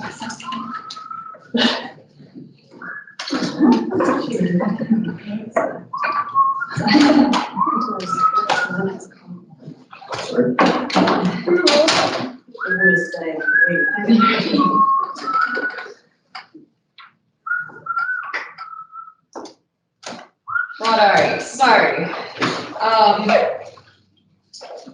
I do appreciate, and I'll repeat this, that this is a lot of information and an information overload, possibly considering we're halfway. There's going to be more support and training as we operate this thing around specific things we're having trouble with. So obviously until we start getting into it and really understanding there will be other things that come out. We're committed to that. The other thing is that the detail in the procedures will also come out. We might do mini sessions just to share that and answer any questions. So, righto. So the mechanics of these gates, from the 1st of July, so when we go live, these forms and checklists that we've talked about will be paper-based, so very similar procedures to how we've dealt with bid documents existing. So it will be a manual update of IPP via the asset governance team. Can everyone see Thomas like that?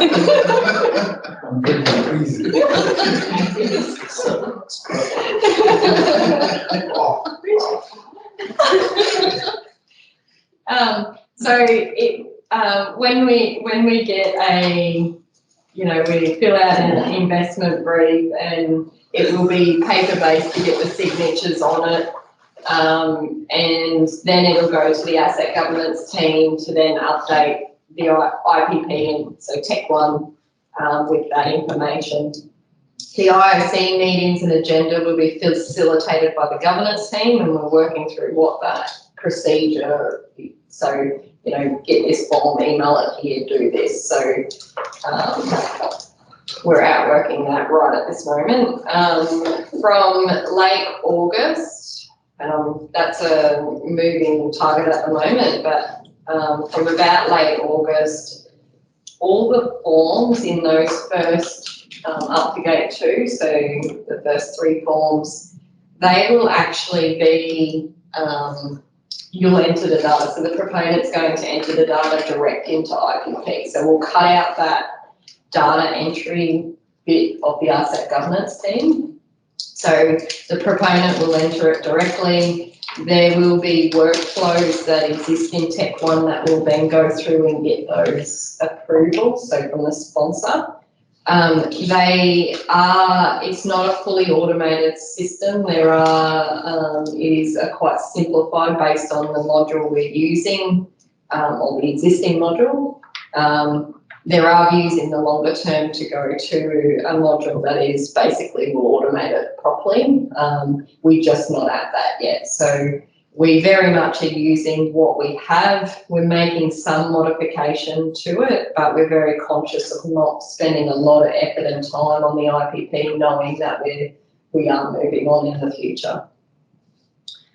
So also the last 2 points, so we're still going to stay with the manual update of IPP for those change requests, and the IOC meetings and agenda to be facilitated by the governance team. How often do they meet? Once a month at this stage, and that's something we're just going to have to monitor and see how that impacts projects. Remembering that it's only the significant that are going through them and maybe some of the others, so it's not a huge volume. But currently the terms of reference that's just been approved is once a month. So I guess the big message is to start with, it's very much going to feel and look like the big document process that we've been used to. So we're trying to keep things consistent in that sense, so not changing everything at once.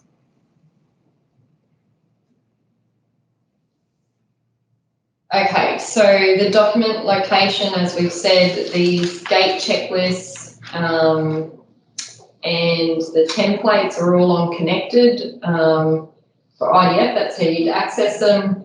They are the source documents are registered in ECM, and connected just has links to them, so you can get to them via ECM as well. All the project management framework templates all sit on connected on the PMF pages, and again the native documents live in an ECM, and connected just has the links to them. Within those connected pages, I suppose, are again, refresher information around a lot of what we've talked about today, and we've tried to interlink those pages to take you out to the IDF as needed. So yeah, outside of this session, encourage everyone to jump on and have a look and start to use that as our first point, as well as approaching some of our champions for IDF and PMF for more info.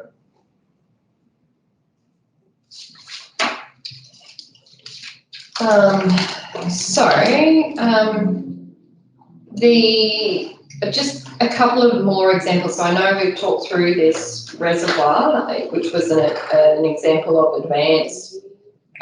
We do have examples. This is an example of significant, and I'm not going to dwell on these for too long, other than to point out some of the differences. This is a real example, and it did pretty well follow the IDF, even though it wasn't live. So In this example, the idea for this pool actually come from council, a resolution from council. So by making that resolution in the first place was a gate zero decision. And that resolution at the start was investigate a pool, do a business case and bring it back to us for consideration. So by making that resolution, it was gate zero decision. And they specified that they wanted the business case to come back, which is a gate 2. So by virtue of that, they're saying gate 2 decision is by them, not by the sponsor. So with that example, we did identify the problem or opportunity, whoever's looking at it. In practice, the IOC would do a review at gate 1 and the decision would be by the sponsor, which is Carly in this project, Carly Quinn, the GM of S&T. They then went on to do a business case. In this example, they actually used an external consultant to assist with these phases, and there was significant community engagement also involved in this. So as well as internal. Then they got to gate 2 and because they went back to council, IOC review would be required before it then went back to council for a decision. When it went to council, they decided, or their resolution was to do concept designs and then come back to it. So by virtue of that, gate 3 would be a council resolution. And I've then just assumed that they'd want that final investment decision to come back to them, which is gate 4, and then construct. Gate 5 might be the sponsor making that decision, but we didn't inform the council. And then gate 6 is IOC review with the sponsor approving. So there's nothing to say, I guess, in this that there's not council resolutions in between, like during phases. That can happen too. We're just saying this is what's a part of those IDF gates. Because something as big as this, there might be resolutions that go about the operating model of this pool and what that looks like. Certainly Phillip Street is an example of that. There was interim resolutions around those types of things. So it currently is getting concept designs done, isn't it? Yeah, yep. Okay. Yep. I remember seeing that going out to tender. Yes. Advertisement for it. Yeah. It's a little bit down the track, isn't it? Yeah, it was a while ago that I saw that. Yeah. The concept designs are all progressed. We had there's a council information session on it yesterday. Yeah. Submitted there, so we've got a concept design report on that. Yeah. So this is one, and Thomas shared this with us, that potentially this is a type of one that we'll actually do via a D&C contract, this type of thing. So this is not 100% correct. So Ericsson said, or consider other investment opportunities not considered as part of the auctioneering solutions. What are you trying to say there, Ericsson? Sorry, can you elaborate? Sorry, I can't type and keep up with my brain. Essentially, I was talking about the alternative investment opportunity to partner with a developer for a solution. That was never part of our auctioneering. However, a resolution was put in place. Sorry, not a resolution, correct that. Operational direction to explore a potential development partnership with a developer for an alternate site. So that's more coming into our options around how we deliver it? No, essentially though, it resulted in a pause to progress the project until we could define or give the council some level of comfort that that option was not viable for them at that point in time. Yeah, okay, yep. Righto, so that's one example. This is Hetherington Reservoir, but very similar to what we've already stepped through. Example of a standard investment. Again, I guess all this is representing that, you know, the governance around it starts to peel away. So it's being done, that brief at the start is by our internal teams.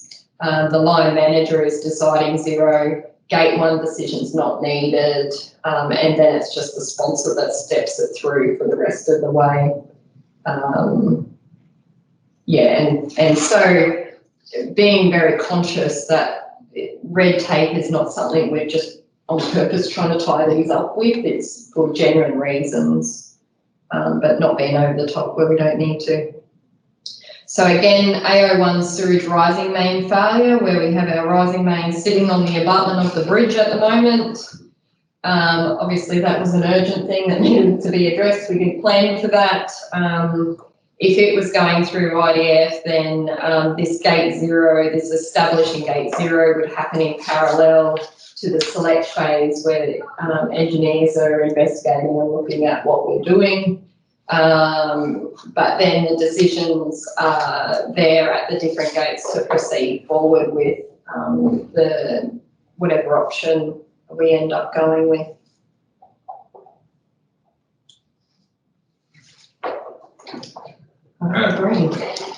Just going to talk a bit around our project change control and our project change request documented process that we touched on a bit earlier. So again on this, we're talking about projects beyond that gate 2 point where we've got our adopted business case. So project change control, like any other sort of change management procedure, it's important that we understand the implications of making the change before you make any commitment to that change. Sort of broken down generally 5 steps around the project change control. So proposing the change, forming an impact summary, actually making the decision, implementing the change, and then closure. And when I say closure, we sort of encapsulate that in our project closeout procedure. If we go to the next slide, it sort of illustrates who's involved in each of the steps and the actions we take along the way. Oh, I forgot about that. You got fancy, that's right. Oh, we'll not call that fancy. Our insights and innovation team has sort of mapped this process end to end. And when we get down to the make the change stage, there are other sort of subsequent processes depending on the type of change required. So from the outset, if we click through again. No, not that far. Maybe we'll stick with, so proposing the change being the first step. Typically our change request will come from either your project manager or the project sponsor. But in theory, they could come from anywhere of the business. So we've put a broad swim lane at the top being a requester.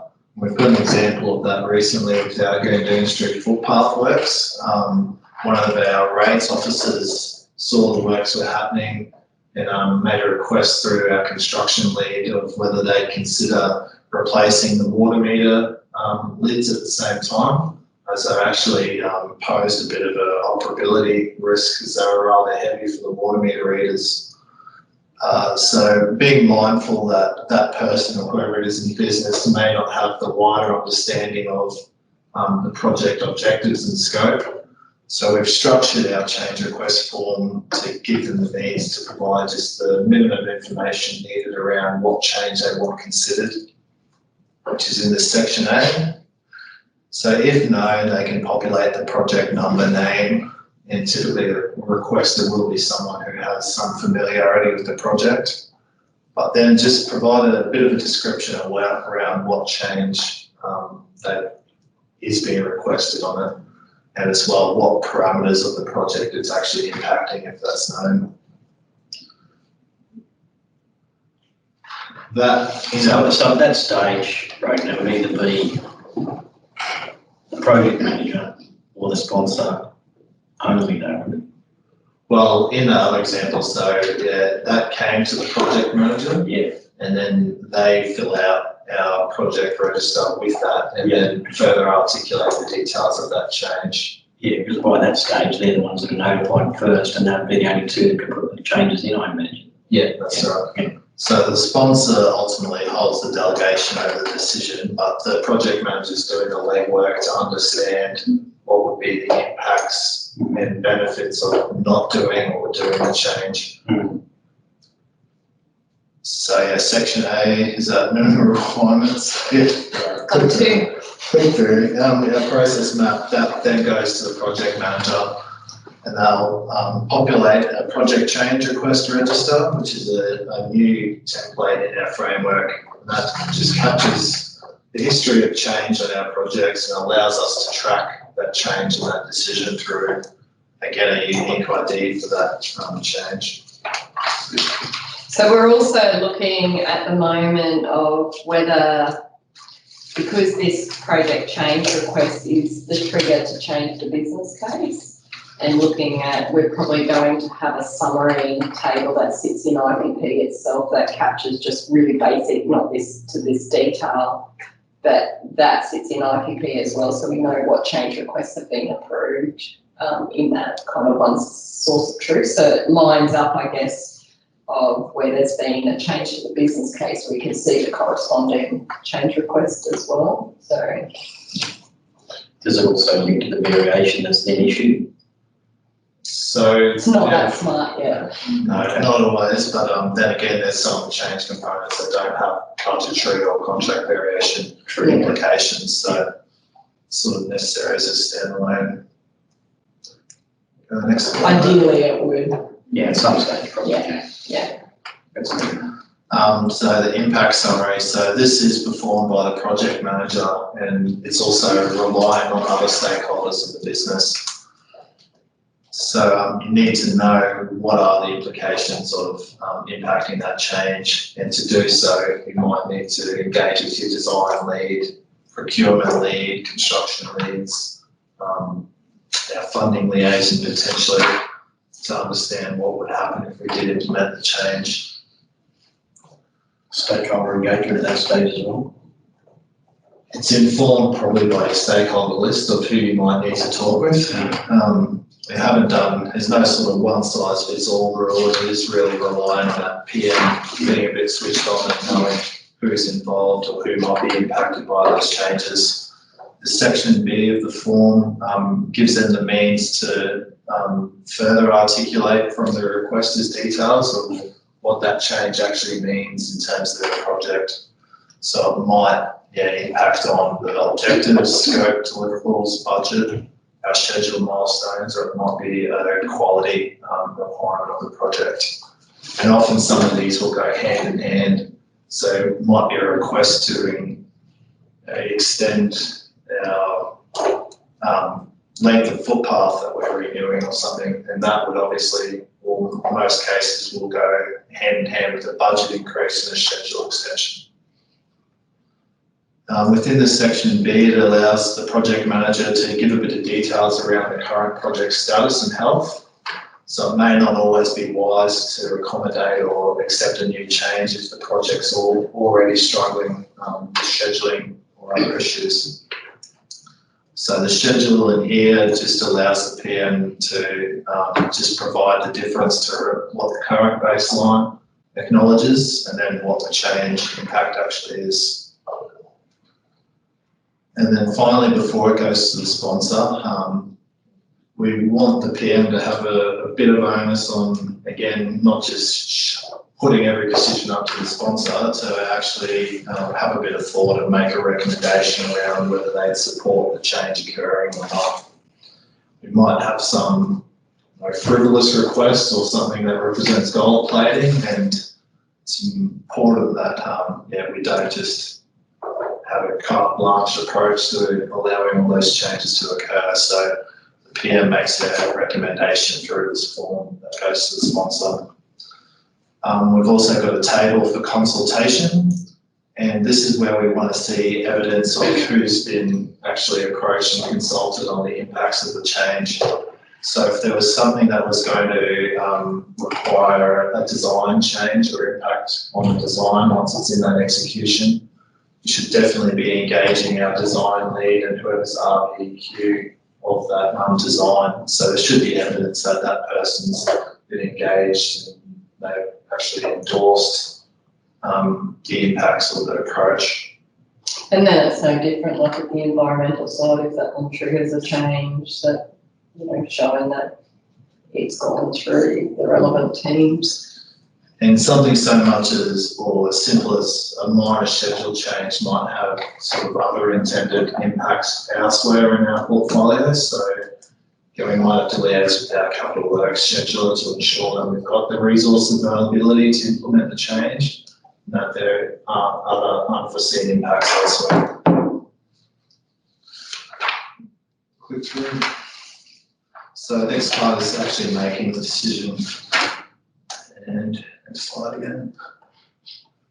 So this is the form then is presented to the sponsor to give direction around the change. So I've got a couple of options here.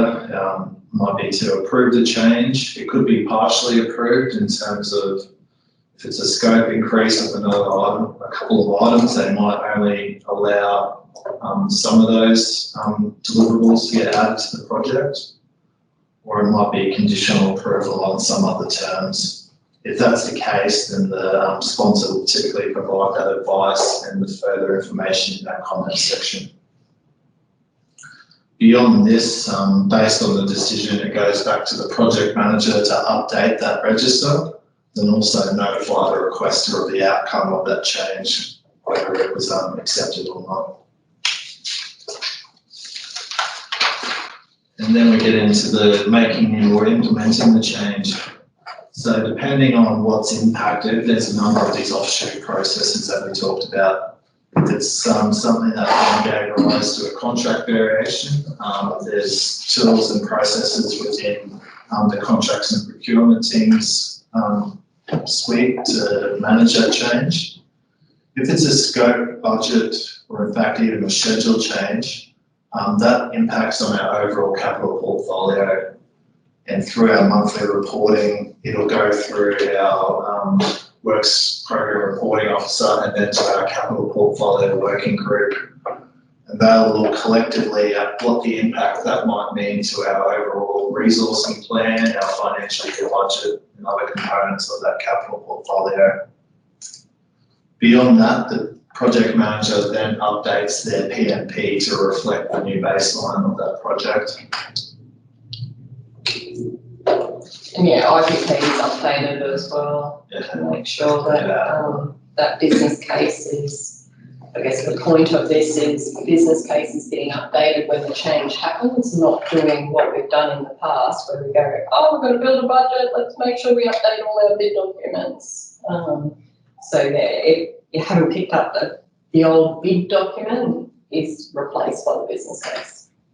So moving away from we only look at this once a year to this is something that just continually this business case develops. Who's updating that business case at these various stages? Yeah. So when it, or it'll go through to the asset governance team. So once the sponsor's signed off on it, we're detailing out that procedure, which isn't really no different to the current procedure where we have bid documents and the asset governance team updates. Yeah.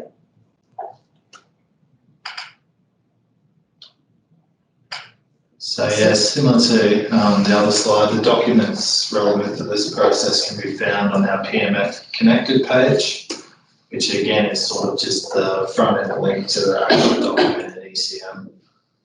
If there's any questions as we put this process in place around any of the tools, feel free to use. We've got a link on our PMF page as well, just for improvement suggestions, which go to our project management framework working group for consideration with continual improvement. So yeah, feel free to approach any of those business champions or use that tool to provide some feedback. All right, capital portfolio. Again, we mentioned that already today. This is our single point of truth around our capital project information, and that's that 1 to 3 year view of our capital investments that we're undertaking. This is a screenshot of its current format, and it's living in Excel at the moment. We've got Mr. Danish as our Works Program Reporting Officer, who's the document owner and controller of this. So we've got strict permissions around how we actually manage and maintain this data. It is designed, and its intent though is that it is visible for the whole business. It is on SharePoint at the moment, but what we've acknowledged with target teams and the piece that Tender Brown's doing at the moment is we need to get wider visibility and knowledge of where this sits.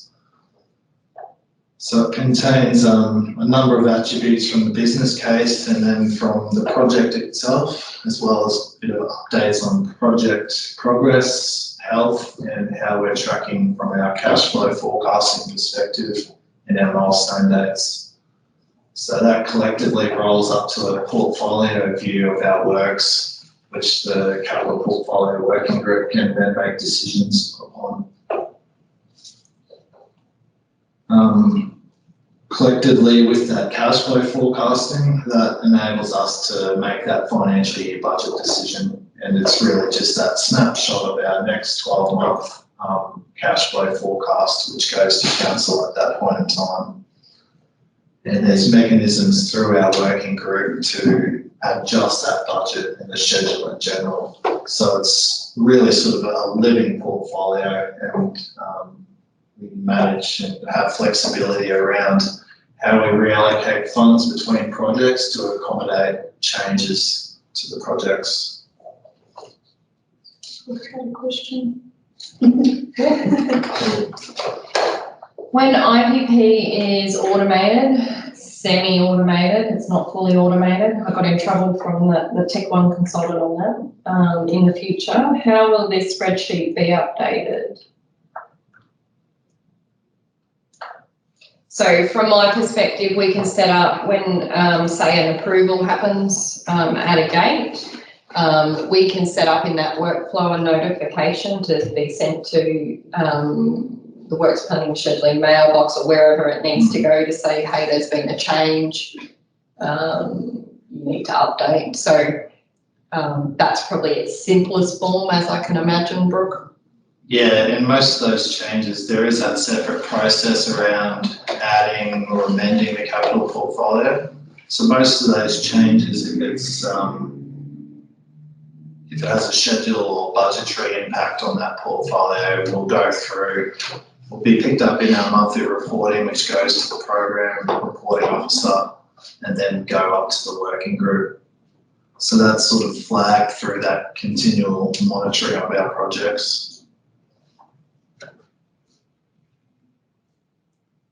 Does that answer the question, Brooke? I think so. I just want to make, it just seems we have two sets of data for the same thing. So I just want to make sure we've got as seamless as possible processes to ensure both are aligned and have the correct data. Yeah.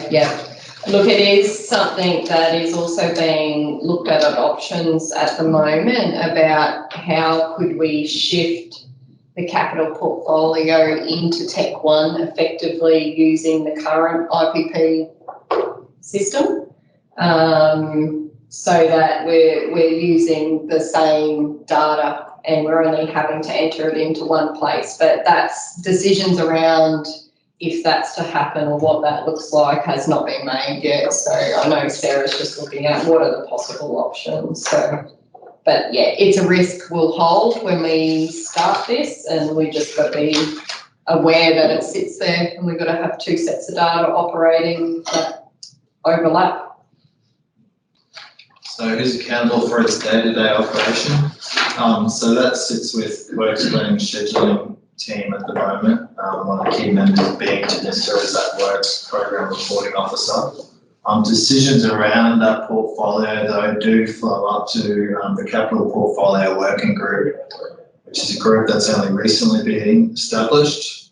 At the moment, its membership is formed by the manager of works planning scheduling, Brian Judd is in the room, manager of asset governance, Tanya Brown, manager of contracts procurement, Christy Rockner, our systems modelling metrics specialist, Sarah Skinner, the strategic grant specialist, Rowan McEwen. So that group meets monthly at the moment, or as required if there's an urgent business item to attend to, and review the forecast of our portfolio, as well as assess any changes that need to be made or capex reallocations between projects. Another purpose of that group is also, with our forward view of our portfolio, we can start to look forward to what future external funding opportunities are available and try and align some eligible project schedules so that we can take advantage of these external funds. So that group looks at when projects are actually going to enter our portfolio too.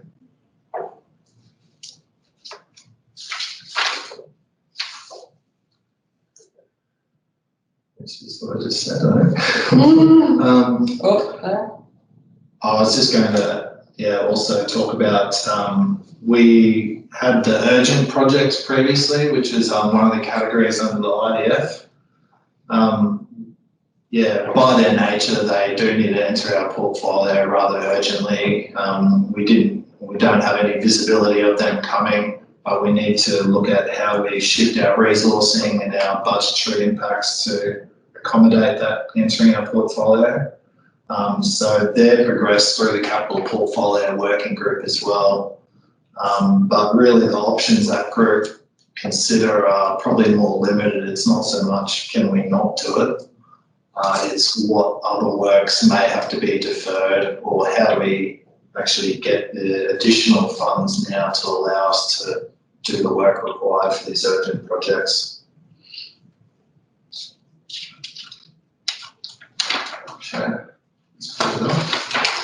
Righto, so the maintenance management framework, again, is another framework that is depicted by phases, and not that I'm expecting you to read that there, but there are 3 phases to it. I just kind of simplified that graphic down to really show how it aligns to the IDF. And again, like what we've been saying, in that execute phase of IDF is really where we're starting to do that programming and planning and how we're going to maintain and operate these assets, so that by the time we hit gate 5 and the asset becomes live, we're able to also do the work, as in do the maintenance, do the inspections, we can operate it properly. And then the close and improve phase of the maintenance management framework is all about just reviewing from time to time those programs to make sure that there's no improvements we can do, and that kind of circulates back around to, or the maintenance management framework is a very circular thing that you continually review how you do those programs. So just a bit of a simpler picture of how it all fits together.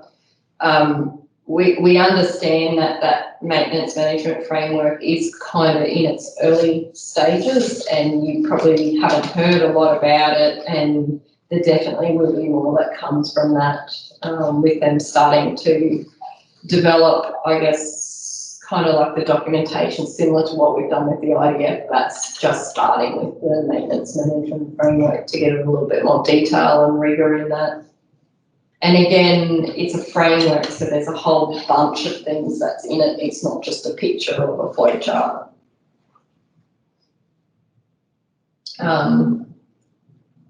So we need to make sure that we're ready to go before going live, and all the stakeholders have the required information, and everyone's ready to operate it. So we've got a few other new, well, they're not new, but they really are concepts that we're embedding as part of IDF.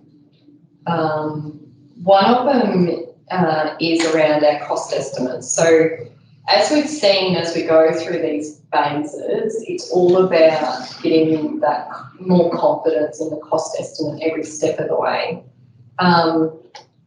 When we say cost estimate, we're talking about the life of the project cost. So how much is it to build this thing up front? And then how much is it to operate and maintain it into the future? And that then gives us this whole of life costs. So these are the terms that we're using in both those templates and in the IPP. For capital investments, we need to be really clear that the life of project cost is the capital cost. So in some of these capital investments, those earlier phases, obviously we've got operational dollars associated, particularly for the bigger ones where we get, you know, consultants in to help us to do business cases and that sort of stuff. But when we're, for the purposes of what we're setting up, that life of project is that CapEx dollar number, not the operational. In saying that, we are capturing, if we do need funds for those earlier phases, it is something we've got to capture. It just doesn't form a part of that. Operational investments are a little bit different because the life of project is the cost through all the phases. So when we're considering options in that business case, we're comparing whole of life costs between options as well. If it was a renewal or replacement project, that life of project costs would also probably be inclusive of disposing the old asset at the back end of its own life cycle. Yeah. So there are tools available to estimate these. So we've had one that, particularly around that operator maintenance cost, we don't have a lot of good rich data currently to be able to base, you know, how we operate, cost of operating and maintaining the existing, to then take in to understand what that'll be for the new assets. So in lieu of having nothing else, there is a tool that we can use to come up with, based on industry practice, what that is.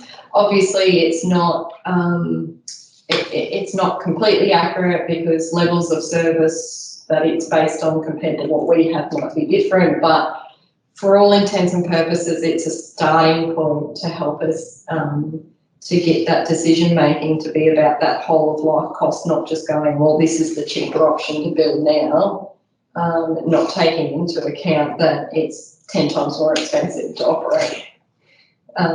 Which is actually a far greater price than the savings you make on the cheaper upfront cost. So these estimates in the matrix, in the IDF matrix, we do set an expectation or a guide around the confidence of these estimates and giving guidance to where we think they should be. But then obviously making sure we're building into them the contingencies and costs for PMs and that sort of stuff, so it's all inclusive, we're not missing anything out. So stakeholder engagement is also one. This is an area that through building this and all the engagement and consultation that I did, it's all the pain points that come out and the stories I heard when you broke it down to the root causes of it. And there was lots of root causes, but stakeholder engagement or the lack of in the early phases come up often, if not in all of them. So we are doing this stakeholder engagement plan mandatory from the identify phase. So it is a template, and I'll show you an example. We'll use that water reservoir example and step through what that looks like. And I can say that you will have always at least one stakeholder, and that's the operator or end user. They will always be on there. You will most likely have more, but at a minimum, that's who you would have, and the environment. And safety. And safety, yeah. So the principle of it is really to identify your stakeholder and then map them to understand whether you're monitoring them, you're keeping them satisfied, you're keeping them informed. First, you've got to manage them closely. So it's about that influence of the stakeholder versus their interest. So just using our reservoir as an example, and this is, I've just split it into two, but these are the fields that exist in that template. So who are the stakeholders? So I've just taken the service provider being the manager of water program delivery of this reservoir. What are the stakeholder needs or expectations? So I said, and this is Clint's expecting to get a fit for purpose asset that solves the problem. So he can't take that reservoir offline. He needs a solution to be able to fix that. Very high influence and very high interest. So Clint would fall up in that top category around manage closely. So would be one of the key stakeholders. So that's about identifying who the stakeholders are. And then the second part is, well, how are we going to actually engage with Clint through this project? And this is the bit that changes depending on the phase as well. So the engagement method is, well, is it through monthly meetings or reports, or what do they need? And I should say, when you fill this out, go and talk to these stakeholders. Hey, Clint, how do you want to be involved? Is there someone else you want involved instead of you? And so actually have that conversation. Don't just assume that all Clint wants is to be involved in a stakeholder workshop every now and again. What must be done next? So you might send out invites. Who's responsible to make that happen, and when is it due to happen by? So obviously that's information that morphs to over time depending what phase you're in. So it's not complicated stuff, it's just making sure that we're identifying them, and then obviously what you write here you actually then do. So this is no use if you then don't follow through and actually do it.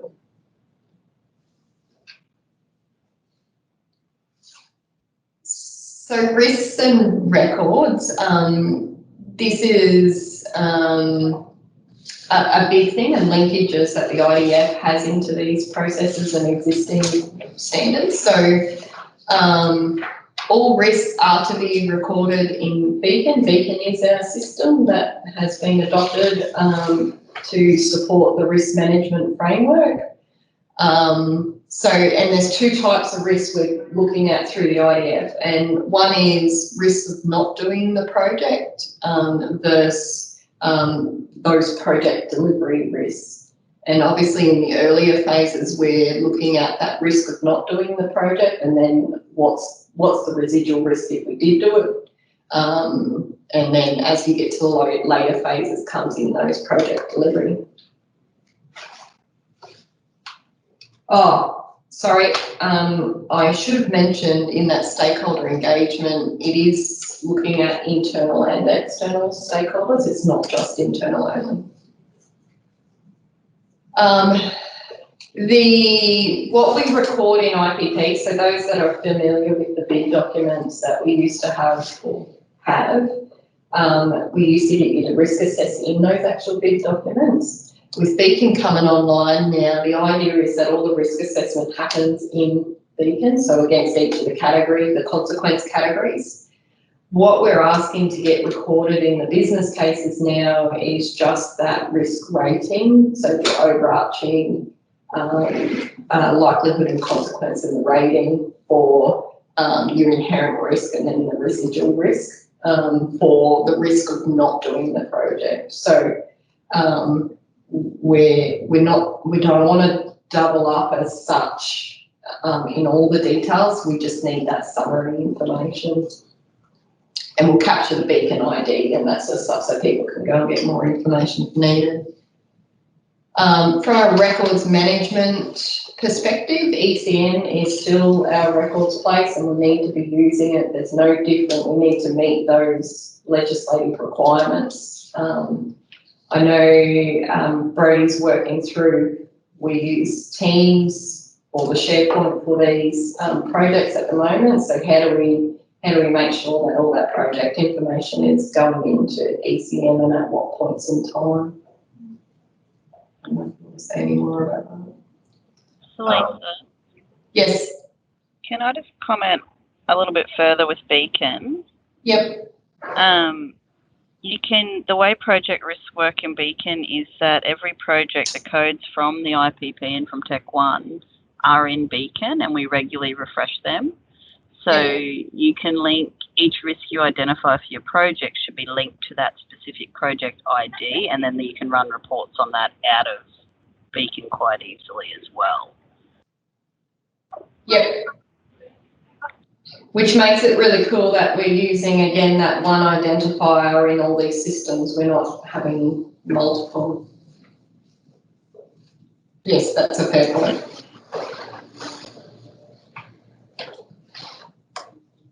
Okay, so approvals.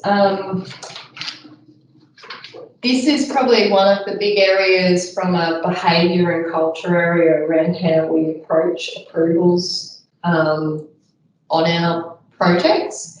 So moving forward, we do have a very clear distinguishment between what are investment approvals versus budget approvals versus contract approvals. So what I mean, and I guess where we've been in the past, is that investment approval and budget approval are viewed as the same thing currently. So, and what I mean by that is when the budget is approved and say I've got a project in there for construction, it's assumed that because the budget's been adopted by council, I have the approval then to go and start construction.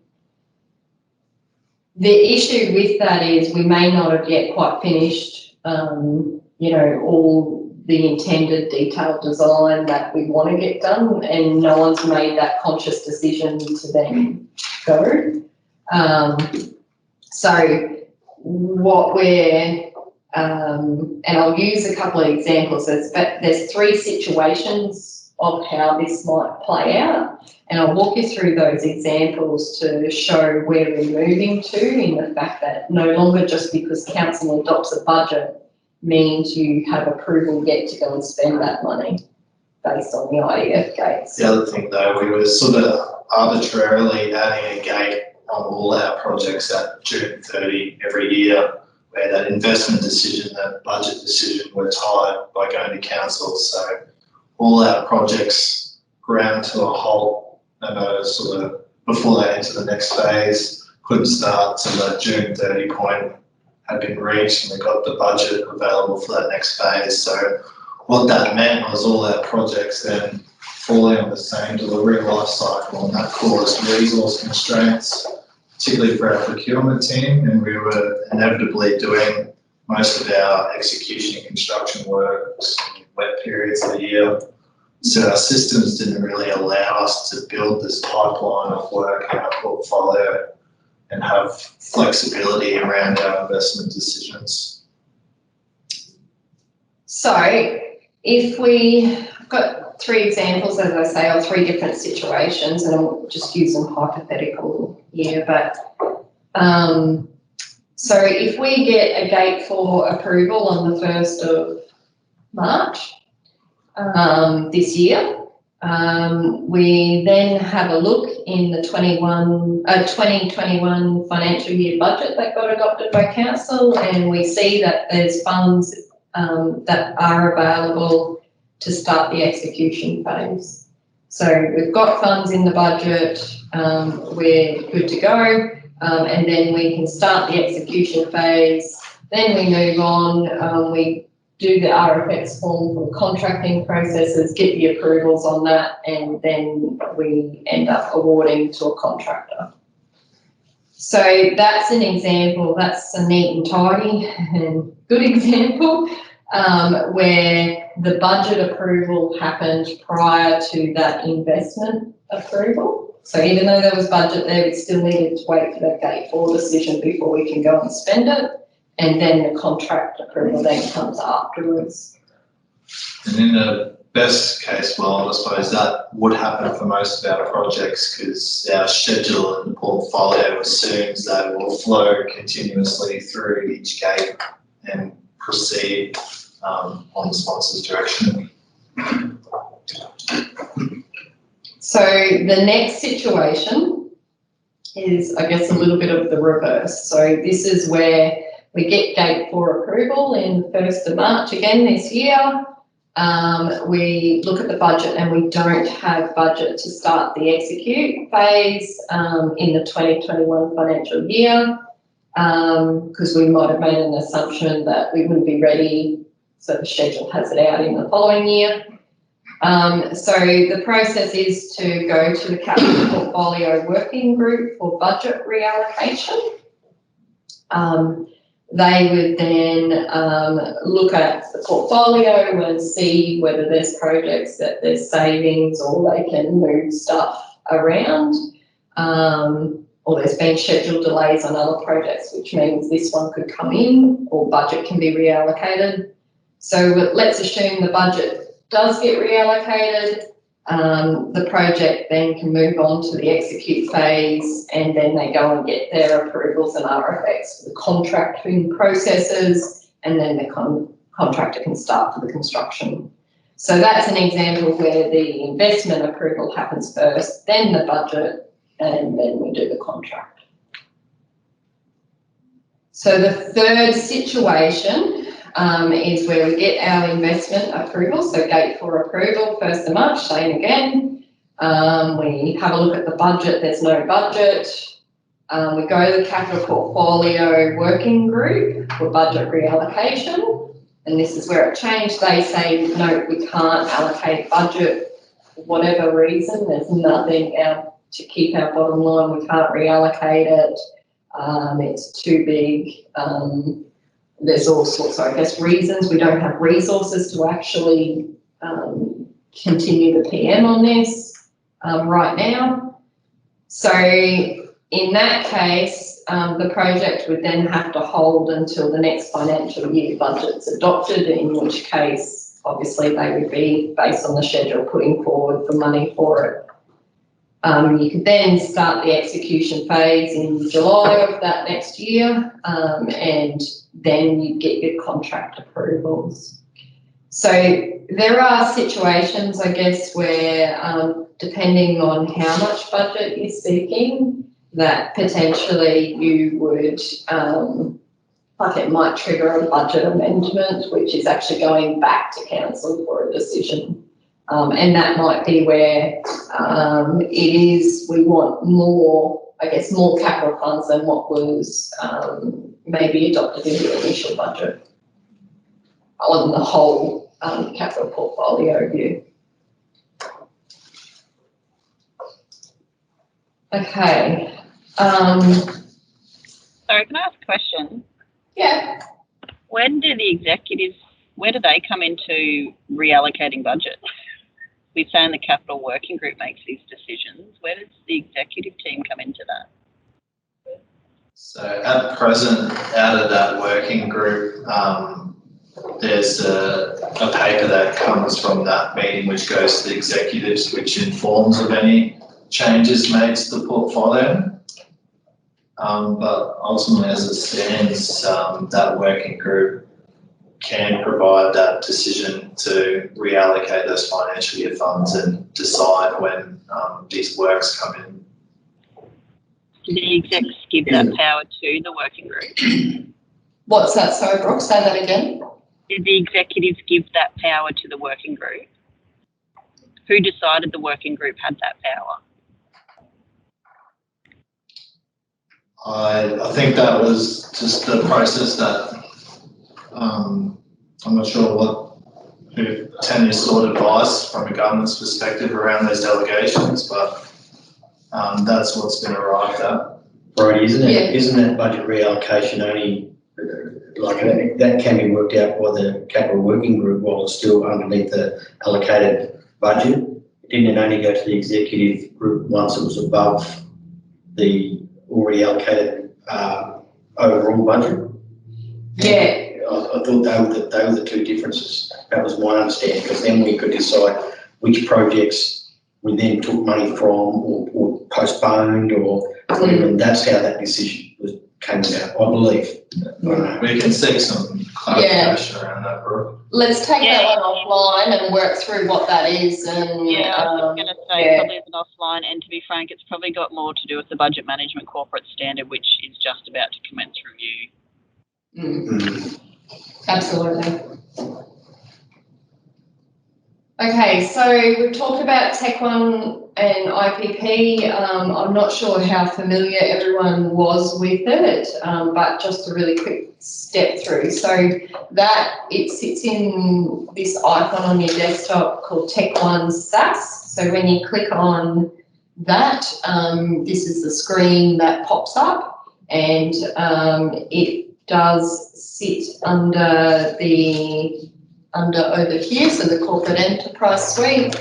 When you click on that, it takes you in through to Tech One, not exactly the screen, but you can go to your workplaces, and it's called GRC Internal Project Planning Entry. That's the one we then click on.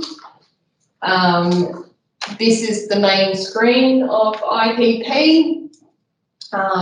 Once you get to that screen, you can click on this Review All IPP Items, and that basically takes you into the register. So that's a complete list of what's in there. You can then search up the top if you either by the number or the name. It basically searches all the fields to come up with that. And then you can go into those individual projects. I tried to do that just before we came to the meeting. And you don't have permission. Yep. So if you don't have permission, we request that you go through IT. I think it would have to be through systems, modelling metrics. Yeah, I think. Data and liaison. Yes, that's right. So you can request permission through systems, metrics, modelling. They have an email, main email. I'm getting a nod over the back. Thanks, Chris. They will then set up the permissions to allow access into it.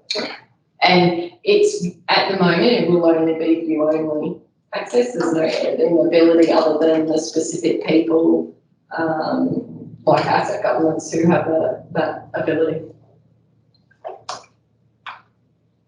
Okay, any questions so far? We've got 2 slides and we're done. Okay, so as we said, it's progress over perfection. Please don't walk out of this room expecting that this is going to solve all our problems and we've nailed it.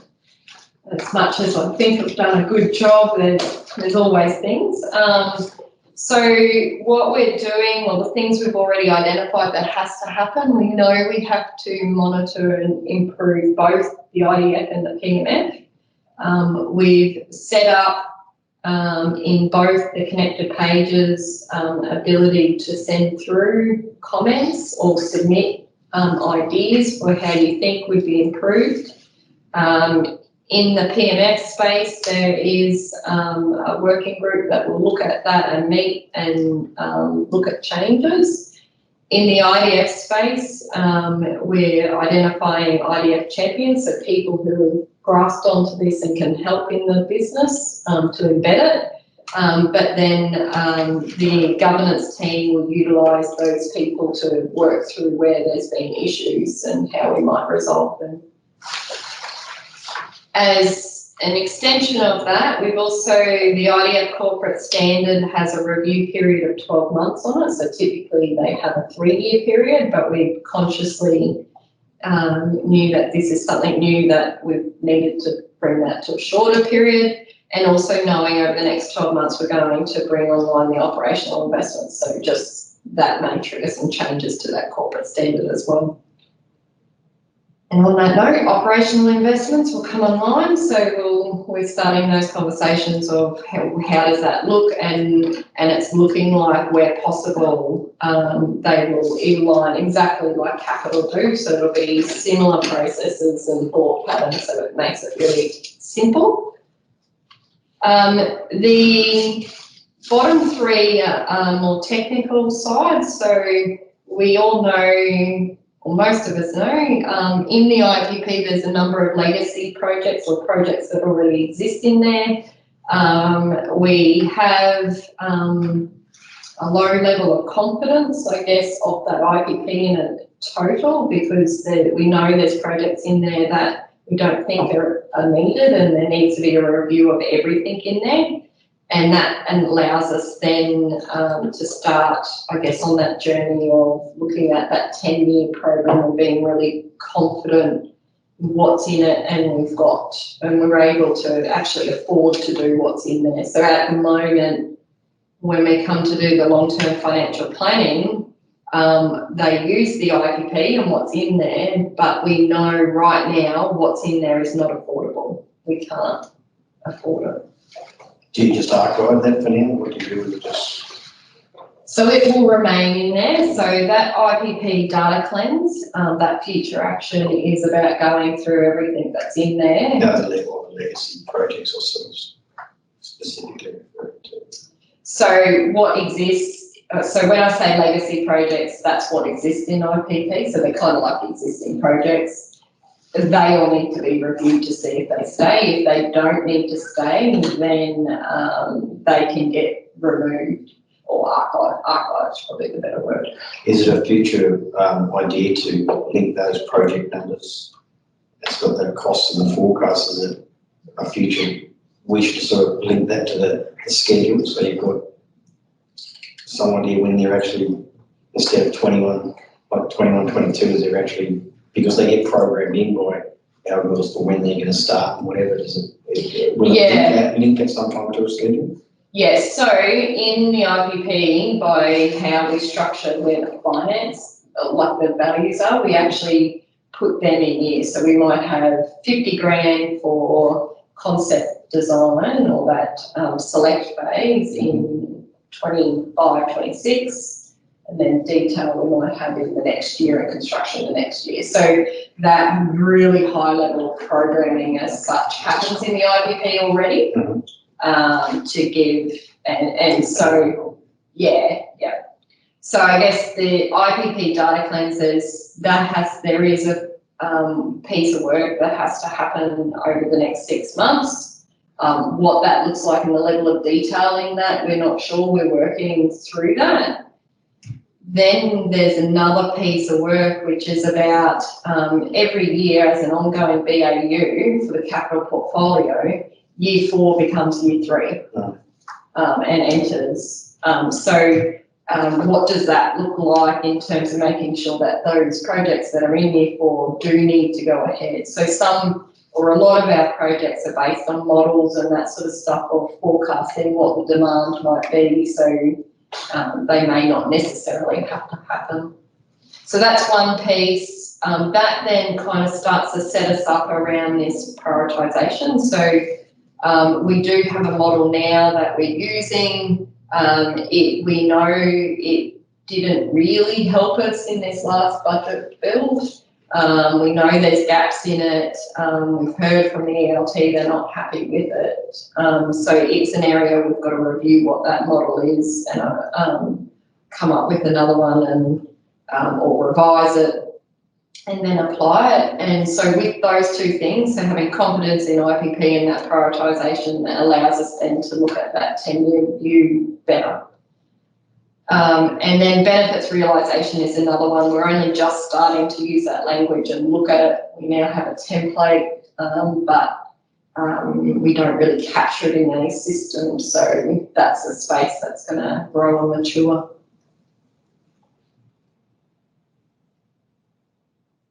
So what is next? So we are looking for IDF champions. So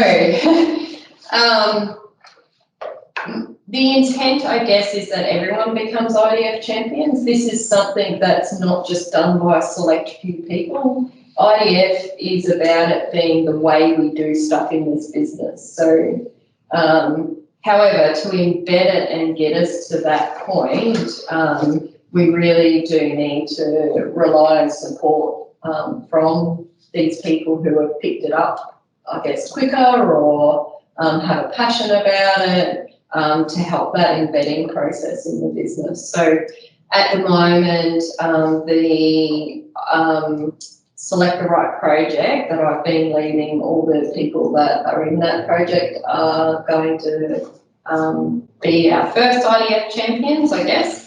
But we are looking for anyone else that wants to be in that group. And really it's just acknowledging giving a bit extra training, as well as then being able, people know who to go to if they want to run something past.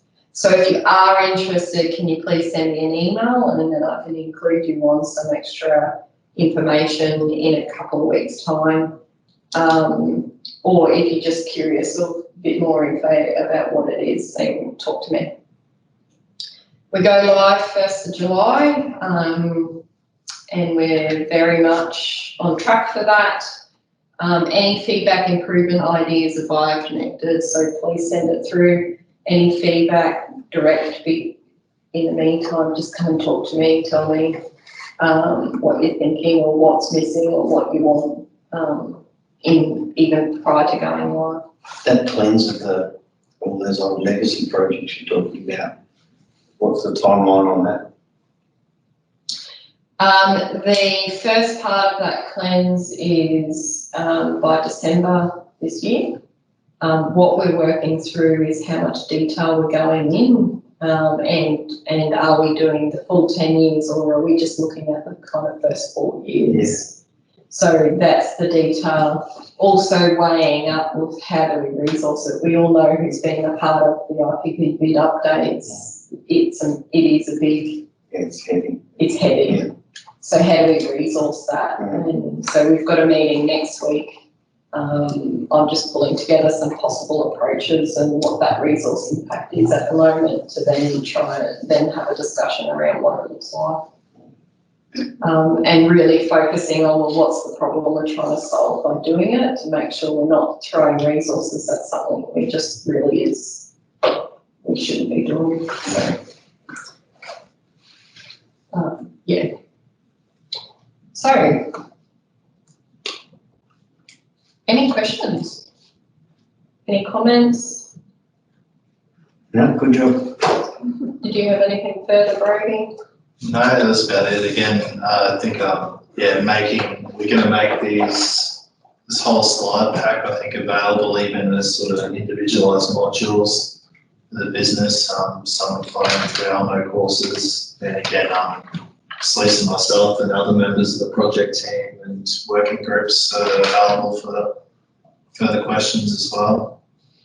Yes, and Ericsson IOC members by default are also our champions as well. All champions. We will all become champions is the intent. Okay, no questions online. All good. Righto. Thank you. Hope you're all awake. Thank you very much, and I will talk to you all soon. Thank you guys, good presentation. Cheers.